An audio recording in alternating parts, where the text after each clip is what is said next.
अगर हम भगवान को अगर एक फूल भी चढ़ा रहे हैं, हम भगवान को अगर रिझा रहे हैं, तो भगवान को अगर फूल भी चढ़ा रहे हैं तो प्रयास करना कि पड़ोसी की अगर बाउंड्री से फूल तोड़कर ला रहे हो तो पहले पड़ोसी से पूछो क्या हम फूल लेकर चले जाएं, क्या हम फूल ले आए। बघेल परिवार से भी निवेदन है, ध्यान रखना 7 दिन कथा चले, बेलपत्री भी अगर तोड़ कर ला रहे हो तो पहले जिसके घर में पेड़ लगा है उससे पूछो कि हमें ये बेलपत्री ले जाएं, हमें शिव पुराण पर चढ़ाना है, हम क्या फूल तोड़ लें, हमें पूजन के लिए चाहिए माता रानी के लिए या शंकर जी की पूजन के लिए चाहिए, हम दुर्वा तोड़ लें, या तो अपने बगीचे में लगा हो, अपने खेत में लगा हो, अपने गार्डन में लगा हो, अपने फार्म हाउस पर लगा हो तो तुम प्रेम से तोड़ लो, कोई मना नहीं, क्योंकि वो तुम्हारा है। पर अगर किसी दूसरे के यहाँ से लेकर आ रहे हो तो पहले हमें पूछना पड़ेगा कि हम आपकी ये वस्तु लेकर चले जाएं।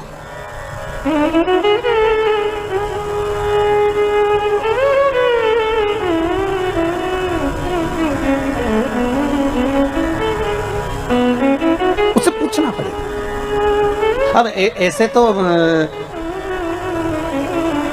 एक माताजी की चप्पल खो गई और माताजी ने कहा गुरुजी हम तो तुम्हारी कथा सुनने आए थे और हमारी चप्पल चोरी चली गई। मैंने कहा अच्छा है, भगवान ने कृपा कर दी, तेरे वैसे ही समय बेकार चल रहा था, तेरा शनि राहु केतु दूसरा ले गया, अच्छा हुआ, भगवान ने बड़ी कृपा करी तेरे ऊपर। फिर तुम कैसे गई? भाव हम दूसरे की ले गए। मैंने कहा हे भगवान, खुद का शनि गया था, दूसरे का केतु पकड़ लाई। अब लाभ क्या हुआ ये बताओ, अच्छा सुख की अनुभूति क्या हुआ है? हमें नहीं चाहिए। हम अगर भगवान को रिझा रहे हैं ना महाराज, तो शिव महापुराण की कथा कहती है अगर भगवान को रिझा रहे हो, तुम्हारे पास में कुछ है तो ठीक है, नहीं है तो ठीक है। शंकर को 1 लोटा पानी हो तो चढ़ा दो, घर का हो तो चढ़ा दो, अगर पानी भी नहीं है तो शिव को रिझाने के लिए 3 बार ताली बजा दो, चल जाएगा। इतना भी नहीं है तो बेलपत्र चढ़ा दो, बेलपत्र भी नहीं है तो शंकर पे चढ़ी हुई बेलपत्र उठाकर धोकर वापिस शंकर को चढ़ा दो, और बेलपत्री भी नहीं है तो शंकर को प्रणाम कर लो। इतना भी नहीं कर सकते कि मंदिर के अंदर भी नहीं जा सकते तो मंदिर के दरवाजे को प्रणाम कर लो, मंदिर के दरवाजे को भी प्रणाम नहीं कर सकते तो मंदिर के शिखर को प्रणाम कर लो, शिखर दर्शनम सर्व पाप नाशनम। बस इतना भी कर लिया और ये भी नहीं कर सकते तो शिव महापुराण की कथा कहती है भूल से भी शंकर के मंदिर के सामने से निकल कर चले जाओ तो भी शंकर करुणा कर देता है, तो भी शिव कृपा कर देता है। मात्र निकल कर जाने पर भी शिव की करुणा शिव की कृपा हो जाती है, मात्र उसके दरवाजे के सम्मुख से निकल कर चलेगा वही सुख हो गया। महाराज आपको भगवान शंकर का श्री शिवाय नमस्तुभ्यम का जाप क्या फल देगी, आप खुश होकर मेरे को जरूर बताएं। बाबा जी मैं कुछ नहीं कह सकता, मेरे पास शब्द नहीं है। आपने जो गुरु मंत्र दिया है मैं मरते दम तक इसको छोड़ूंगा नहीं। श्री शिवाय नमस्तुभ्यम को जी मैं बिना इसको किए घर से नहीं निकलता बाबा जी। बाबा की कृपा है, ये तो भोलेनाथ बहुत कृपा कर रहे हैं मेरे ऊपर और ये सब आपका दिया हुआ है बाबा। मैं आपको फिर से साष्टांग करता हूँ। नमः शिवाय। बैठिए बैठिए पंडित। बहुत सुंदर सुंदर प्रसंग आपने आपके पत्र में लिखा है कि मेरी बेटी का एग्जाम में भी पास हो गई, उसका बहुत कुछ फल मुझे मिला है। ना आपसे हमारा कभी मिलना हुआ, ना आप हमें जानते, बस केवल टीवी चैनल के माध्यम से आपने कथा सुनी है और उस मंत्र को जपा जिस मंत्र को इस शिव महापुराण का गुरु मंत्र कहा जाता है। भागवत का मूल मंत्र है ओम नमो भगवते वासुदेवाय और शिव महापुराण का मूल मंत्र है श्री शिवाय नमस्तुभ्यम। हम बार बार लोगों से कहते हैं अगर दुख आया है ना, तकलीफ आई है ना, कष्ट आया है, माना ये कोरोना जैसा वायरस आ गया, कई लोगों के प्राण छूटे जा रहे हैं, उनसे निवेदन है इस मंत्र को मत छोड़ो, आप जपते रहो साहब, आप जपते रहिए। आप जितना स्मरण करोगे इस मंत्र का, अरे विचार करो, राजा श्वेत के प्राण लेने के लिए यमराजा गया और राजा श्वेत को नहीं मालूम कि मेरी मृत्यु अभी लिखी है। 21,600 श्वास में से कौन सी श्वास आखिरी है ये किसको मालूम है साहब, किसको मालूम? कौन सा दान, कौन सा पुण्य, कौन सा भजन, कौन सा संकीर्तन, कौन सा मंत्र जाप हमारे कब काम आ जाए ये किसी को नहीं मालूम। एक राजा के मन में आया कि मैं राजा हूं पर मुझे ये नहीं मालूम कि मरने के बाद होता क्या है, मेरे को जानना है कि मरने के बाद क्या होता है। तो राजा ने अपने मंत्रियों को बुलाया कि तुम मरो और हमें खबर दो। तो मंत्री ने सोचा हम बताओ मर जाएंगे तो खबर कौन देगा, नहीं हमें मालूम करना है कि मरने के बाद क्या होता है, हमें तो उसकी खबर चाहिए। अब नगर में एक बहुत कंजूस व्यक्ति रहता था, उसने सोचा पैसा खूब मिलेगा, राजा बोल रहा है मुंह मांगा धन दिया जाएगा जो ये बता दे कि कब्र के अंदर मरने के बाद क्या होता है, अंदर कब्र के अंदर मरने के बाद क्या होता है। तो उस कंजूस ने सोचा एक काम करते हैं, पैसे के चक्कर में पैसा तो मिल जाएगा ना, एक काम करते हैं राजा से कह देते हैं कि मुझे कब्र में दफना दो, जैसे एक मुर्दे को लेकर जाते हैं वैसा मुझे लेकर जाओ और कब्र के अंदर मुझे दबा, ठीक है, फिर मैं आपको 7-8 दिन बाद बता दूंगा कि अंदर हुआ क्या। बस थोड़ी सी सरंग छोड़ देना, उसमें से हवा अंदर आती रहे, मैं फिर 10 दिन बाद बता दूँ। ठीक। राजा ने कहा कर दो। कंजूस ने सोचा मुंह मांगा धन मिलेगा। इतने में कंजूस जैसे ही जाने लगा तो एक व्यक्ति उसके सामने कटोरा लेकर खड़ा हो गया, भैया कुछ दे दे, भूख लगी है भैया, कुछ दे दे। अब ये कंजूस तो कंजूस, अठन्नी नहीं दे किसी को, इतना बड़ा कंजूस। वो पीछा पकड़ लिया, उसने पांव पकड़ लिया, भैया 1 रुपया दे दे रे भैया, कुछ दे दे भैया, चवन्नी दे दे, भूख लग रही है भैया, भोजन दे दे। इसको गुस्सा आई, इसने कचरा पड़ा था, बहुत सारी पेड़ की पत्तियां पड़ी थी, सूखी पत्तियां, इसने उठा के उसके कटोरे में डाल दी, ले खा ले। और गुस्से में डाल कर ये चला गया। और इसको लोग बांध बुंदा के ले गए, कब्र में दफना दिया, अंदर एक पाइप डाल दिया और उस पाइप में से बस इसको श्वास लेने के लिए छोड़ दिया। अब सब छोड़ छुड़ा के उसको दबा के चले गए। अब दबा के चले गए, एक दिन तो निकल गया, दूसरे दिन जो पाइप दिया था उसमें सांप घुसने लगा। अब जैसे सांप घुसने लगा, बापड़े के प्राण छूटने लगे। भगवान पैसे के चक्कर में अच्छे मरे दादा, हम मर जाएंगे तो राजा को बताने कैसे आएंगे, और बताएंगे नहीं तो रुपया कैसे मिलेगा। अब सांप अंदर घुसे, इसके प्राण छूटे। फिर सांप अंदर जाए, इसने देखा कि सांप अंदर क्यों नहीं आ पा रहा, तो इसने देखा कि कुछ कचरा सांप को रोक रहा। सांप अंदर आ रहा और कचरा बीच में अड़ रहा, सांप फिर आ रहा, कचरा फिर अड़ रहा। 7 दिन तक ये देखता रहा कि वो कचरा सांप को अंदर नहीं आने दिया। 7 दिन बाद इसको निकाला गया, राजा के सामने खड़ा किया गया। राजा ने पूछा बताओ क्या होता है कब्र में मरने के बाद? तो उस कंजूस ने कहा बस यही होता है कि जो हमने दान किया होता है वो हमारे आड़े आकर खड़ा हो जाता है। मैंने कचरा दान दिया था तो सांप को कचरे ने ही रोक दिया है। हमने जो दान दिया, हमने जो पुण्य दिया, हमने जो सत्कर्म करा, आप लोग जो गौ माता के लिए दान देते हो, ब्राह्मण भोज के लिए दान देते हो, आजीवन भोजन भंडारे के लिए दान देते हो, मंदिर निर्माण के लिए दान देते हो, सत्कर्म के लिए और दान देते हो, किसी के लिए आप पुण्य का कार्य करते हो, तो वो पुण्य तुम्हारा दान, तुम्हारा भजन, तुम्हारा कीर्तन, तुम्हारा मंत्र जाप, जो शिव महापुराण की कथा आप सुन रहे हो, जो मंत्र का स्मरण आप कर रहे हो, जैसे भी पांडे जी बोले कि श्री शिवाय नमस्तुभ्यम मंत्र ऐसा मिल गया कि वो मंत्र मेरा जीवन संवार दिया। जिस मंत्र को आप जप रहे हो वो साधारण नहीं हो सकता, जो आप दान कर रहे हो वो साधारण नहीं हो सकता, जो पुण्य कर रहे हो वो साधारण नहीं हो सकता। ना जाने तुम्हारा दान, तुम्हारा पुण्य, तुम्हारा सत्कर्म कब तुम्हारे सामने आकर खड़ा हो जाए और तुम्हारे आड़े आकर सम्मुख में आ जाए और तुम्हारे जीवन को बचा ले, इससे बढ़कर कोई सुख नहीं हो सकता। इसलिए बारंबार जपते रहे श्री शिवाय नमस्तुभ्यम, ये मंत्र का जाप नित्य करते रहो, स्मरण में डूबे रहो। ये भाग है हमारा, ये पुण्यता है। आज शंकर भगवान स्वयं करें हर हर महादेव। भगवान शिव ने जैसी हर हर महादेव बोला तो पूछ लिया कि हर हर महादेव भगवान आप बोल रहे हो। भगवान विष्णु ने पूछा कारण क्या है? भगवान बोले कारण केवल इतना सा है कि दूसरी जगह का जल लाकर चढ़ाया, लक्ष्मी अंदर से लाकर 1 लोटा पानी चढ़ाती तो मुझे सुख मिल जाता। मुझे नहीं चाहिए भाई। शंकर की सारे देवी देवताओं को तो लड्डू भी चढ़ाओ, चुंदड़ी भी चढ़ाओ, आभूषण भी चढ़ाओ, शंकर जी को तो बेलपत्री चढ़ाओ, फूल चढ़ाओ, पानी चढ़ाओ, नी भी हो तो 3 बार ताली बजाया वो भी नहीं बने तो हर हर महादेव बोल दो, उतने में शंकर राजी हो जाते हैं। इससे बढ़कर कृपालु और कहाँ मिलेगा ये बताओ? अरे वो चोरी करने के लिए चोर गया शंकर जी के मंदिर में और चोरी का सामान नहीं था, उजाला करने के लिए कोई वस्तु नहीं थी, तो खुद का कपड़ा जलाया, त्रिशूल में लपेट कर आग लगा के चारों तरफ देख दिया चोरी का सामान। और शंकर भगवान प्रसन्न हो गए, मांग तुझे क्या चाहिए? चोर बोला मैं तो चोरी करने आया था। शंकर भगवान बोले हम तो ये नहीं जानते कि तुम चोर हो कि कौन हो, पर तुमने हमारे मंदिर में शिवरात्रि के दिन उजाला करा, प्रकाश करा, दिया जलाया, आरती करी, मांगो क्या चाहिए? उसने कहा मैं मांगना नहीं जानता। शंकर भगवान ने कहा ठीक है तो मैं तुझे कुबेर का सिंहासन दे देता हूँ, जा कुबेर की कुर्सी पे तू बैठ जा। और चोर चले गया कुबेर की कुर्सी पर और कुबेर से जाकर कहा तुम नीचे उतरो। कुबेर ने बोला तू कौन? कि मैं चोर। तो तू चोर यहाँ कहां से आ गया? तो कि शंकर जी ने भेजा। कुबेर बोला मैं हड़ताल करूंगा।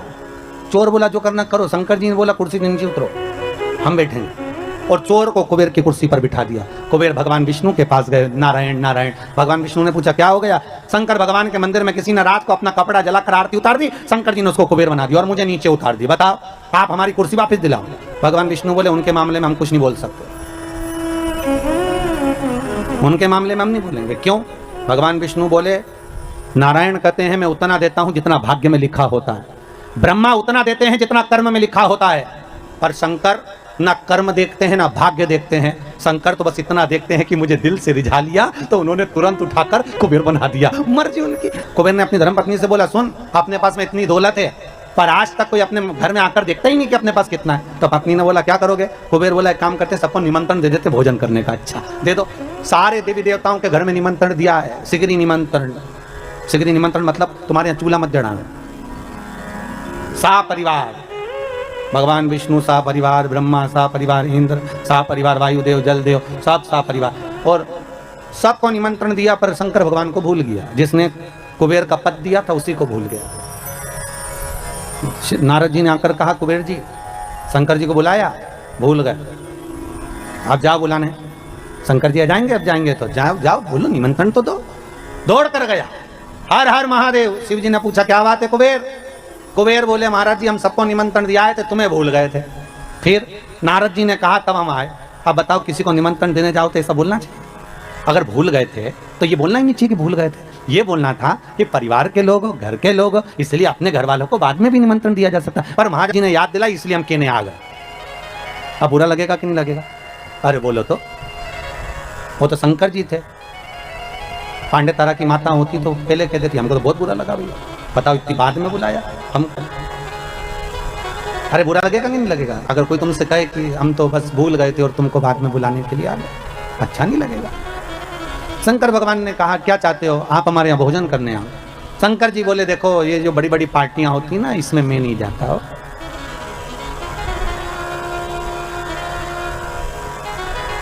आप में से कितने लोग हैं जिनके घर में शादी होती होगी तो शमशान में पत्रिका देने जाते हो? अरे बोलो तो, कोई जाता है शमशान में पत्रिका देने के लिए? नहीं। शंकर जी बोले भैया इतनी बड़ी बड़ी पार्टियां मैं अटेंड नहीं करता, मैं इतने बड़े बड़े फंक्शन, तो तुम्हारे यहाँ हमारे यहाँ किसको भेजोगे? शंकर भगवान बोले एक काम करेंगे, गणेश जी को भेज देंगे। इतने में कुबेर बोला इतना सा गणेश क्या खाएगा? शंकर जी ने मन में सोचा खाएगा तो तुझे ही मालूम पड़ जाएगा, अभी तूने देखा क्या। इतना सा गणेश हमारे यहाँ क्या खाएगा? फिर भी अब आप बोल रहे हो तो भेज देना, ठीक है हो कोई बात नहीं। इतने में कार्तिकेय ने जाकर माता पार्वती जी से कह दिया, माँ पिताजी ने बताओ भोजन करने के लिए गणेश जी को भेज रहे हैं, घर का बड़ा बेटा मैं हूं तो मुझे भेजना चाहिए ना। पार्वती जी ने शिव जी से पूछा आपने कार्तिक को क्यों नहीं भेजा? शंकर भगवान बोले पार्वती तू नहीं जानती कि किसको कहाँ भेजना। जब एक ही तारीख की 2-4 शादियां होती है तो किसको कहाँ भेजना है ये घर की अम्मा बोलती है कि बेटा वहाँ चले जाना, बड़ा छोरा वहाँ चले जाना, बड़ी बहू वहाँ चले जाना, छोटा बहू छोटा छोरा वहाँ चले जाना। तो वो घर की जो माँ होती है, पिता होता है ना, वो भेजते हैं, ठीक है। तो शंकर जी ने बोला मेरी मर्जी में क्यों भेज रहा हूँ। जैसे ही गणेश जी आए शंकर जी ने कहा गणेश, हाँ पिताजी कुबेर के यहाँ भोजन करने जाना है। गणेश जी बोले मुझे मालूम था इसलिए 1 हफ्ते से कुछ नहीं खाया है, 1 हफ्ते से नहीं खाया। शंकर जी मन में सोचे औलाद तो हमारी, जब जाने की कहीं खुशी होती है ना तो लोगों को भूख नहीं लगती है। गणेश जी ने भी छोड़ दिया था खाना। और जैसे ही शाम को 7 बजे निमंत्रण चालू होना था, गणेश जी पहुंच गए 4 बजे। कितनी बजे पहुंचे? 4 बजे। और जाते सी आवाज लगाए कुबेर भैया, ओ कुबेर भैया। हाँ कुबेर जी तो नहीं आए, कुबेर जी की पत्नी आ गई। क्या बात है? गणेश जी बोले भोजन करने आए। अच्छा। कुबेर जी की पत्नी ने कुबेर जी से कहा कि गणेश जी भोजन करने आए। तो कुबेर जी बोले अभी काय को आके 4 बजे से 7 बजे भोजन है, क्या करेंगे अभी से? तो हमें नहीं मालूम, पर वो अभी से आ गए। तो कुबेर जी बोले काम करो कि जितने लोग जिम के जाते जाए उनको जिमा दो और जाने दो, उनको खिलाओ और जाने दो, उनको खिला दिया जाए उनको, ठीक है। गणेश जी के लिए एक चौकी लगाई और चौकी पर श्री गणेश जी महाराज को बिठा दिया। चौकी पर गणेश जी को बिठा, और जैसे ही चौकी पर गणेश जी को बिठाया, गणेश जी से कहा खाओ, थाली लाकर रख दी, भोजन करना प्रारंभ करो। अब गणेश जी ने करना प्रारंभ किया तो गणेश जी कुबेर जी से पूछे भैया खाएं? हाँ खाइए। भाभी जी खाएं? हाँ हाँ खाइए। और गणेश जी ने जो खाना चालू करा, 33 कोटि देवताओं का भोजन 15 मिनट में निपटा गया। 15 मिनट सब खा गया सारा। कुबेर जी की पत्नी दौड़ते हुए कुबेर जी के पास पहुंची। प्रभु प्रभु। कुबेर जी ने पूछा क्या हुआ? गणेश जी को क्या हुआ? नहीं वो उसको कुछ नहीं होने वाला, वो तो खाने में लगा है। भोजन सब समाप्त तो हो गया, सूखा सामान रखिया। कुबेर के भंडार में जितना भंडार भरा था सारा की सारा ले जाके रख दिया, सब खा गया। 20 मिनट में तो सब समाप्त। और आवाज लगा के बोल रहे भाभी ले आओ। भाभी मन में सोचे चूल्हा में जा काला, अब लाए तो क्या लाए, कितना खिलाए। चूल्हे पे बना बना कर थक गए, पर खाना बंद नहीं कर रहा। बड़ी आफत हो। भाभी ले आओ। भाभी दौड़ कर गई कुबेर जी के पास। कुबेर जी ने पूछा क्यों क्यों घबरा क्यों रही है, हुआ क्या है ये तो बता। बस वो मांग रहा है, सब समाप्त हो गया। देव ऋषि नारद आकर बोले श्रीमन नारायण क्या हो गया। नारद जी जैसे ही बोले तो कुबेर जी बोले तुम्हारे कारण हुआ है, हम जा ही नहीं रहे थे निमंत्रण देने, और निमंत्रण देने चले गए तो उन्हें अपने बेटे को भेज दिया, और बेटा खाने में ऐसा जुटा है उठने का नाम ही नहीं ले रहा। इतने में नारद जी बोले पिताजी के पास वापस चले जा। शंकर जी के पास कुबेर जी जाकर बोले प्रभु सब खा गया वो गणेश, सब खा गया, कृपा कर दो। शंकर भगवान ने एक दुर्वा तोड़ी और दुर्वा तोड़कर तुरंत कुबेर जी को दी, और कुबेर जी को देकर कहा ये गणेश जी को दे देना, ठीक है ले जा। अब कुबेर जी ने मन में सोचा खाया इतना सारा है तो एक दूबा से क्या होगा। कुबेर जी और दूबा तोड़ लिया तो दूबा का बंडल बना के ले गए और गणेश जी को दिया, और गणेश जी से कहा ले पिताजी ने भेजा। और जैसे ही गणेश जी ने दूबा ली और मुख में सूंड में रखी, और रखने के बाद गणेश जी खड़े होकर पेट पे हाथ फेर के बोले कल का टाइम और बता दो। कुबेर जी हाथ जोड़कर बोले जब तक कोई बुलाए नहीं तो जाना ही मत। उस दिन से गणेश जी का नियम है कि गणेश जी को लोग विराजमान भी करते हैं और गणेश जी को लोग विसर्जन भी करते हैं। विराजमान भी कर रहे हैं और विसर्जन भी। अहंकार आ जाता है व्यक्ति को, कभी कभी अभिमत्ता चरम तक पहुंच जाती है। संभव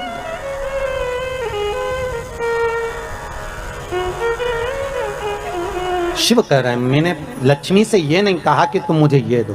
भगवान शंकर कह रहे हैं नारायण मैंने आपसे भी नहीं कहा कि मुझे कोई वस्तु प्रदान करो, पर अगर लक्ष्मी जी को जल भी चढ़ाना था तो अपने ही घर का चढ़ा देती तो आज मुझे प्रसन्नता का भाव हो जाता। प्रसन्नता का भाव।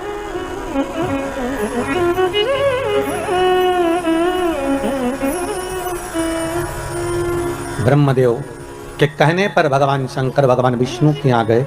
भगवान विष्णु ने आदर सत्कार करा। भगवान शंकर से पूछा भोलेनाथ कैसे आना हुआ है। शिव जी कहते हैं नारायण आने का कारण केवल इतना सा है कि संसार सागर में जब मनुष्य का जन्म होगा, मानव शरीर जब मिलेगा, उस मानव शरीर को अगर मान लो उसने भजन किया ना किया, उसने कीर्तन किया ना किया, उसने मंत्र जाप किया ना किया, उसने स्मरण किया ना किया, तो ऐसा कुछ करा जाए कि उस मनुष्य शरीर से आप रूप ही भगवत का भजन हो जाए, शिव नाम का स्मरण हो जाए, भगवान की भक्ति का प्रतिबिंब स्फुटित हो जाए, कुछ ऐसा किया जाए।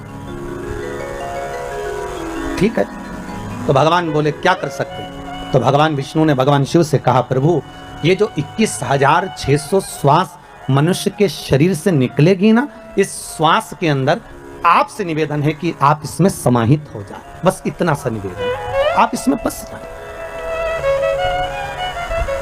आप इसमें समा जाए। बहुत ध्यान देना, जब तक श्वास है तब तक शरीर है। जैसे ही श्वास समाप्त हो गई शरीर नहीं रहेगा, शव बन जाएगा। क्या बन गया? शव। शरीर समाप्त।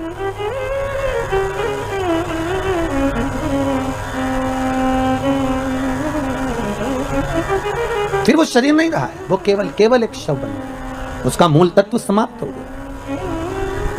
श्वास में शिव है।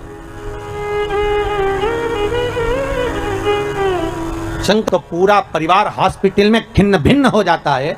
उस विचार करिए कि उस परमात्मा ने इस प्रकृति को बनाने के लिए कितनी ऑक्सीजन दी होगी और किस तरह से निशुल्क देकर इस संसार सागर में कितनी ऑक्सीजन देकर संसार के लोगों को जीवित रखा होगा। उस परमात्मा को बारंबार धन्यवाद देना चाहिए कि ये तेरी कृपा से हो रहा है, ये तेरी दया से हो रहा है, ये तेरी करुणा से हो रहा है, और तेरी करुणा बिना कुछ नहीं हो सकता। ये तेरे द्वारा प्राप्त हुआ। महाराज हर पल हर घड़ी हर क्षण हर श्वास में शिव का धन्यवाद दिया।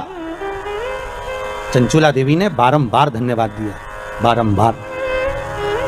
चंचुला देवी जिस समय पर पार्वती जी की सखी बन गई थी, चंचुला देवी पार्वती जी की सहेली जब बन गई थी चंचुला देवी,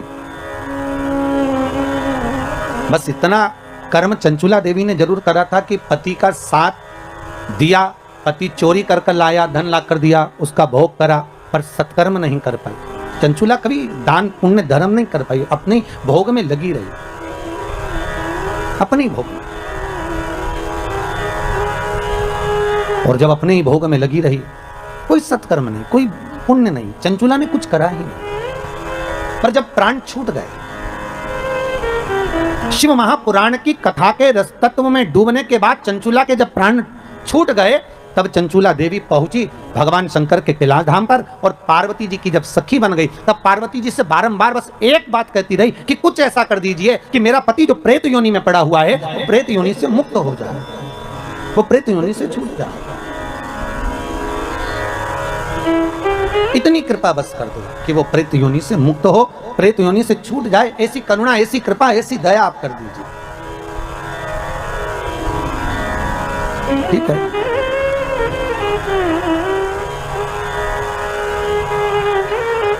माता पार्वती जी ने चंचुला देवी से कहा था कि तुम जाओ और जाकर देवऋषि नारद से कहो कि हमको हमारे पति के मोक्ष हेतु, उद्धार हेतु शिव महापुराण की कथा श्रवण करा दो, शंकर की कथा।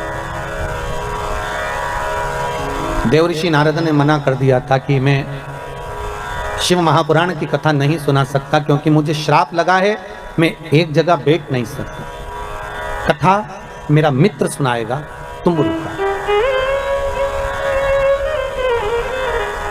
आप लोग यदि कभी साउथ में गए हो, दक्षिण में, तो दरवाजे पर, शंकर जी के मंदिर के दरवाजे पर दो मूर्ति आपको नजर आएगी, एक देवऋषि नारद की, एक तुमरुका जी। जैसे देवऋषि नारद के हाथ में करताल है, वीणा है, उसी तरह तुमरुका जी के भी हाथ में करताल है, वीणा है। बस नारद जी और तुमरुका जी में अंतर यह है कि नारद जी का जो स्वरूप है वो मनुष्य जैसा है, और तुमरुका जी का जो मुख है वो घोड़े का लगा हुआ है। कभी कभी आपने ऐसा मुंह देखा होगा, ऐसा शरीर देखा होगा कि हाथ में करताल है, वीणा है और मुख घोड़े का लगा हुआ, घोड़े का मुख, वो तुमरुका जी जो शंकर की कथा में नित्य डूबे रहते, नित्य शिव स्मरण में हर पल, हर घड़ी, हर क्षण डूबे रहते।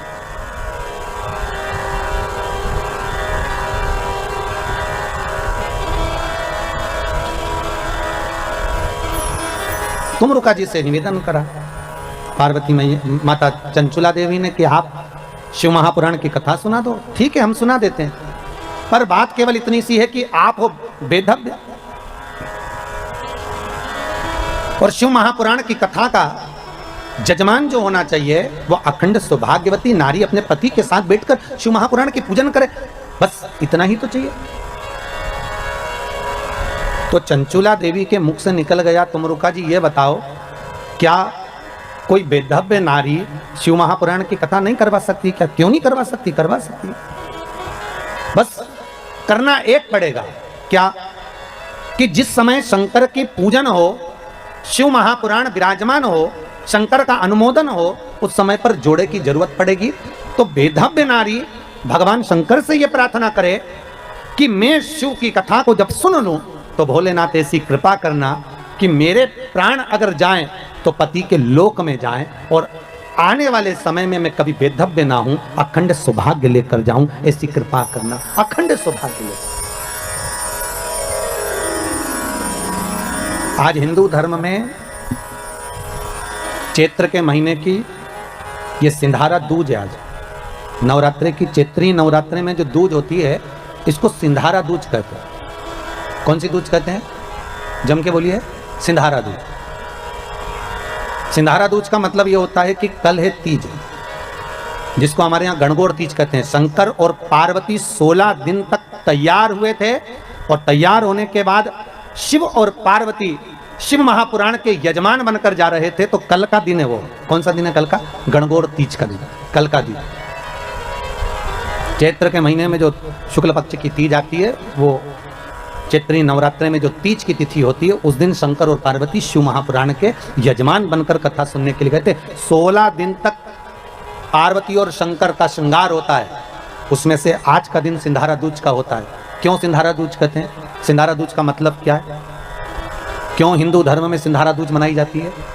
इसलिए आज पूरे भारत की भूमि पर कई माताएं हाथ में मेहंदियां लगाती हैं, चूड़ियां पहनती हैं, सुंदर चुनरी पहनती हैं, माँ ब्रह्मचारिणी का पूजन करती हैं, माता का आराधना करती हैं। सिंधारा दूज, उसका कारण केवल इतना सा है सिंधारा दूज का मतलब यह होता है कि चंचुला देवी जब 14 दिन तक शंकर और पार्वती अपने गुफा में से बाहर नहीं निकले शिव महापुराण के यजमान बनने के लिए, तब माता चंचुला देवी ने हाथ जोड़कर मां जगतजननी जगदम्बा को सुंदर वस्त्र, सुंदर चूड़ियां, सुंदर आभूषण माता के चरणों में ले जाकर समर्पित करे थे और कहा, मां इन चूड़ियों को जो मैं दे रही हूं, ये लाल चूड़ी, ये लाल श्रृंगार, ये लाल वस्त्र, जो लाल चूनर जो मैं प्रदान कर रही हूं, मां बस ऐसी कृपा कर दे कि तू इन चूनर को धारण करे और मेरा भी सौभाग्य, मेरा भी सुहाग अमर कर दे, बस इतनी कृपा मेरे ऊपर कर दे। वो सिंधारा दूज का महत्व है, वो सिंधारा दूज का महत्व।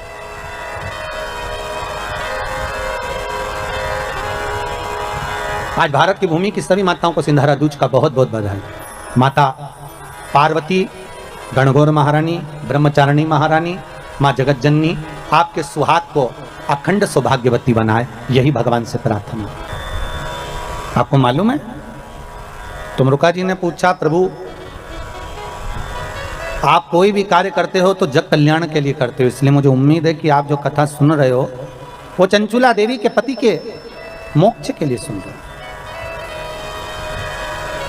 एक बात पहले भी कही, आज फिर कह रहे हैं, पानी में डूबकर मरे हुए व्यक्ति की मुक्ति नहीं होती, सर्प से डसे हुए व्यक्ति को भी मोक्ष नहीं मिलता। तीसरा, स्त्री के हाथ से, नारी के हाथ से मरे हुए व्यक्ति को भी मोक्ष नहीं मिलता। और बहुत ध्यान देना महाराज, गरुड़ पुराण, शिव पुराण, स्कंद पुराण, पद्म पुराण, नर्मदा पुराण और लिंग पुराण, इसमें वर्णन किया गया है कि कुंवारी अवस्था में मरे हुए व्यक्ति को भी मोक्ष नहीं मिलता। जो कुंवारी अवस्था में मर गए,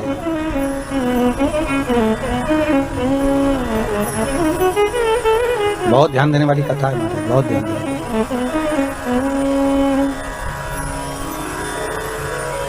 कुंवारी अवस्था में जो मर जाता है उसकी भी मुक्ति नहीं, उसका भी मोक्ष नहीं, उसकी भी गति नहीं।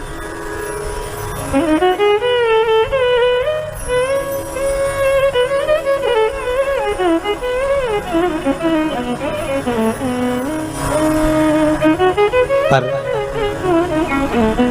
भागवत जी में आता है कि राजा परीक्षित को सर्प ने डसा था, आता है कि नहीं आता? सांप ने डसा राजा परीक्षित को और उसको मोक्ष मिला। तो पूछा गया, कहा गया कि यदि पानी में डूबकर मरा हुआ मनुष्य सर्प के डसे से मरा हुआ, स्त्री के हाथ से मरा हुआ, इनकी मुक्ति नहीं है, तो फिर तक्षक नाग के डसे से वो परीक्षित जो मरा उसकी गति कैसे होगी? बहुत बड़ा प्रश्न है और बहुत सुंदर संवाद इसका। शास्त्र कहता है कि वो परीक्षित जिसको तक्षक नाग ने डसा है, सुखदेव जी महाराज कौन है? सुखदेव कौन है? जिन्होंने शंकर भगवान माता पार्वती को अमर गुफा में बैठकर अमर कथा श्रवण करा रहे हैं। एक कोटर में तोते का अंडा गिरा हुआ है और वो तोते का अंडा भीतर बैठे बैठे अमर कथा सुन रहा है। वो तोते का बच्चा, जब पार्वती को निंद्रा लग गई तो तोते के बच्चे ने हुंकारा भरा, वो तोते का बच्चा, उसको मारने के लिए शंकर जी दौड़े तो वो तोते का बच्चा व्यास जी महाराज की धर्मपत्नी बीठिका के गर्भ में जाकर बैठ गया। तो तोते का बच्चा जो शुक है, तोते के बच्चे को कहते हैं शुक, और व्यास जी की पत्नी के गर्भ से जन्मा इसलिए कहलाया देव, दोनों को मिला दो तो हो गया शुकदेव। तो वो शुकदेव कोई दूसरा नहीं है। वो शुकदेव कौन है? तो शिव महापुराण की कथा कहती है वही शंकर का एक अंश, वही शिव का एक अंश सुखदेव के रूप में जिसने अमर कथा को श्रवण कर रखा था, वो सुखदेव बैठकर राजा परीक्षित को श्रीमद् भागवत कथा का रसास्वादन करा रहे थे। जब पूरी कथा सुखदेव जी ने सुना दी, अंतिम क्षण बचा, अंतिम क्षण, पूरे स्कंद जब पूरे हो गए,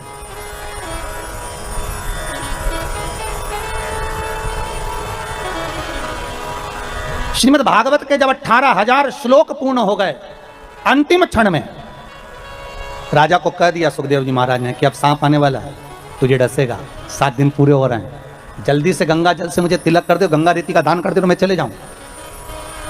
तो परीक्षित ने पूछा कहाँ जा रहे हो? सुखदेव जी महाराज बोले अब मेरे को जाना होगा क्योंकि सांप आएगा तुझे डसेगा।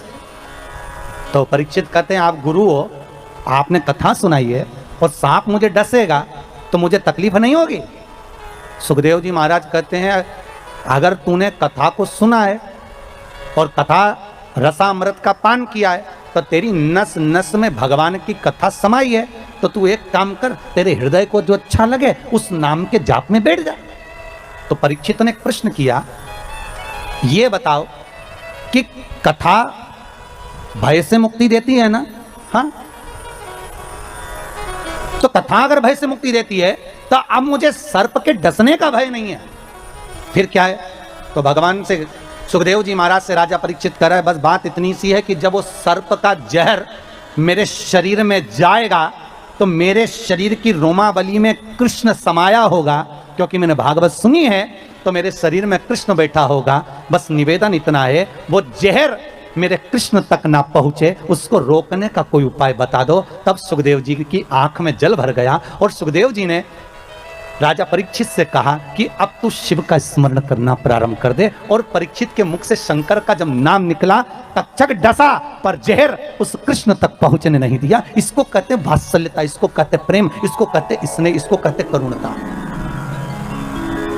इसको वात्सल्यता, इसको प्रेम, इसको करुणता कहते, इसको स्नेह।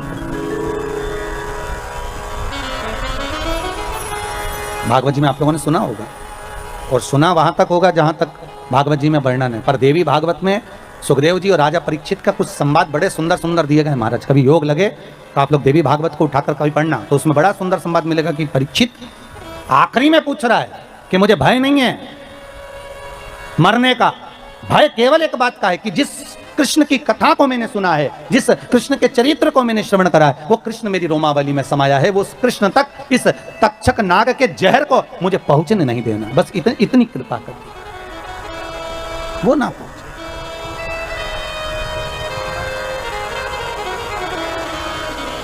ये दया, ये करुणा आप कर दो। शिव महापुराण की कथा कहती है 3 तरह से मरे हुए व्यक्ति को मोक्ष नहीं। सर्प का डसा, पानी में डूबा, स्त्री के हाथ से मरा, और गरुड़ पुराण में एक और बात लिखी है, कुंवारी अवस्था में मरा हुआ। पर शिव महापुराण की कथा कहती है, एक संवाद बड़ा सुंदर है। जिस समय पर भगवान शंकर ने ब्रह्मा जी से कहा कि तुम सृष्टि की रचना करो, और सृष्टि की रचना ब्रह्मा जी से पूछा कि सृष्टि बनाना कैसे, भगवान ने अपना स्वरूप का जो दर्शन कराना था उसके पहले ब्रह्मा जी से कह दिया कि आधे पुरुष बना दो, आधे स्त्री बना दो। पुरुष और स्त्री, हाँ, आधे पुरुष बनाओ, आधे स्त्री बनाओ। ब्रह्मा जी ने पूछा पुरुष और स्त्री कैसे, तो भगवान शंकर ने कहा एक काम करो, अगर एक पुरुष बना रहे हो तो एक स्त्री बनाओ, 2 पुरुष बना रहे हो तो 2 स्त्री बनाओ, अगर 2 पुरुष हैं तो 2 स्त्री, 1 पुरुष है तो 1 स्त्री बनाओ। ठीक है, आधे आधे दोनों को बना दो। अब ब्रह्मा जी ने जो सृष्टि का निर्माण करा तो उन्होंने पुरुष और स्त्री को मिला के बना दिया। तो भगवान विष्णु और भगवान शंकर दोनों भ्रमण करते करते पृथ्वी पर आकर देखे तो क्या देखा कि चारों तरफ किन्नर ही किन्नर नजर आ रहे थे। जब किन्नरों को देखा तो भगवान विष्णु को तो हंसी आ गई। जो ठहाका लगाकर भगवान हंसे तो भगवान ने पूछ लिया, भगवान पूछे, शंकर भगवान ने पूछा क्यों नारायण क्यों हंस रहे हो? भगवान विष्णु बोले भोलेनाथ जी आपको हंसी नहीं आ रही? शिव जी ने पूछा किस बात के लिए? ब्रह्मा जी को बोला था कि स्त्री और पुरुष बनाना, इन्होंने क्या बना दिया? पुरुष और स्त्री को मिलाकर किन्नर बना दिया। किन्नर,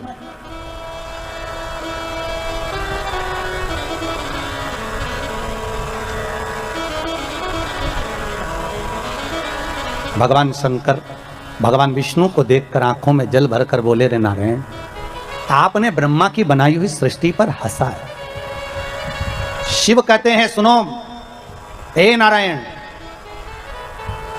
दुर्बल व्यक्ति पर, धनहीन व्यक्ति पर, बीमार व्यक्ति पर, शरीर से अपंग व्यक्ति पर, नेत्रविहीन व्यक्ति पर, श्रवणविहीन व्यक्ति पर, मुख बधिर व्यक्ति पर, शरीर से कष्ट भोग रहे व्यक्ति पर अगर कोई व्यक्ति हंसता है तो शंकर कहते हैं उस व्यक्ति पर जिस पर हंसा है उस जैसा एक जन्म उस मनुष्य को लेना पड़ता है। उसके जैसा जिस पर तुम हंसे हो, किसी गूंगे पर, किसी विकलांग पर, हस्तविहीन पर, श्रवणविहीन पर, नेत्रविहीन पर, जिह्वाविहीन पर, वाणी विहीन पर, दुर्बल शरीर से हो, कोई शरीर से ज्यादा तगड़ा हो, कोई शरीर से दुर्बल हो, कोई धन से विहीन हो, उस पर देखकर नहीं हंसना। अरे हो सकता है, हमारे यहां तो शिव महापुराण कथा कहती है कब घोड़े के दिन फिर जाएं, ये किसको मालूम है। अब तुम्हें अभी अभी देख लो ना भैया, तुम जाकर प्रतापगढ़ में देखना, इलाहाबाद में देखना, प्रयागराज में देखना, लखनऊ में, कानपुर में, दिल्ली में, मुंबई में, पूना में, जहां जाकर देखना एक से बढ़कर एक शोरूम है कपड़े के। पूरे सूरत में, जोधपुर में, जयपुर में एक से बढ़कर एक कपड़े के बड़े से बड़े शोरूम बने हैं। प्रतापगढ़ में जाकर देखना बड़े बड़े शोरूम बने हैं, हजारों हजारों रुपए के कपड़े उन शोरूमों में टंगे हुए हैं, हजारों रुपए के कपड़े टंगे।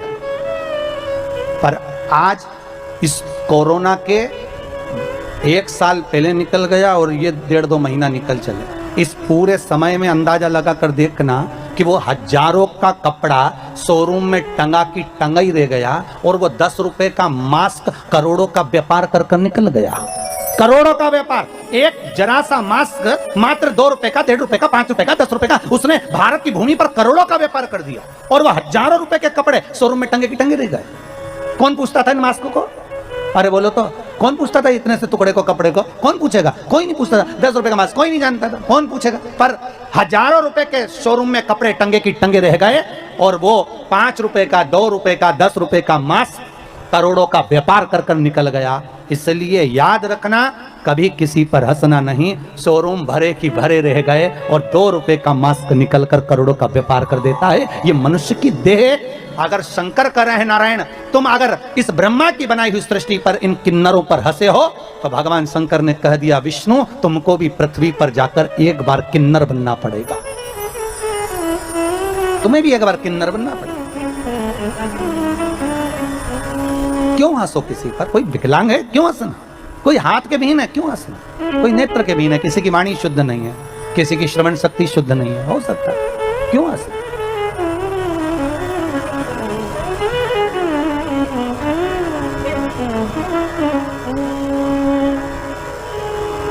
बाल्य अवस्था में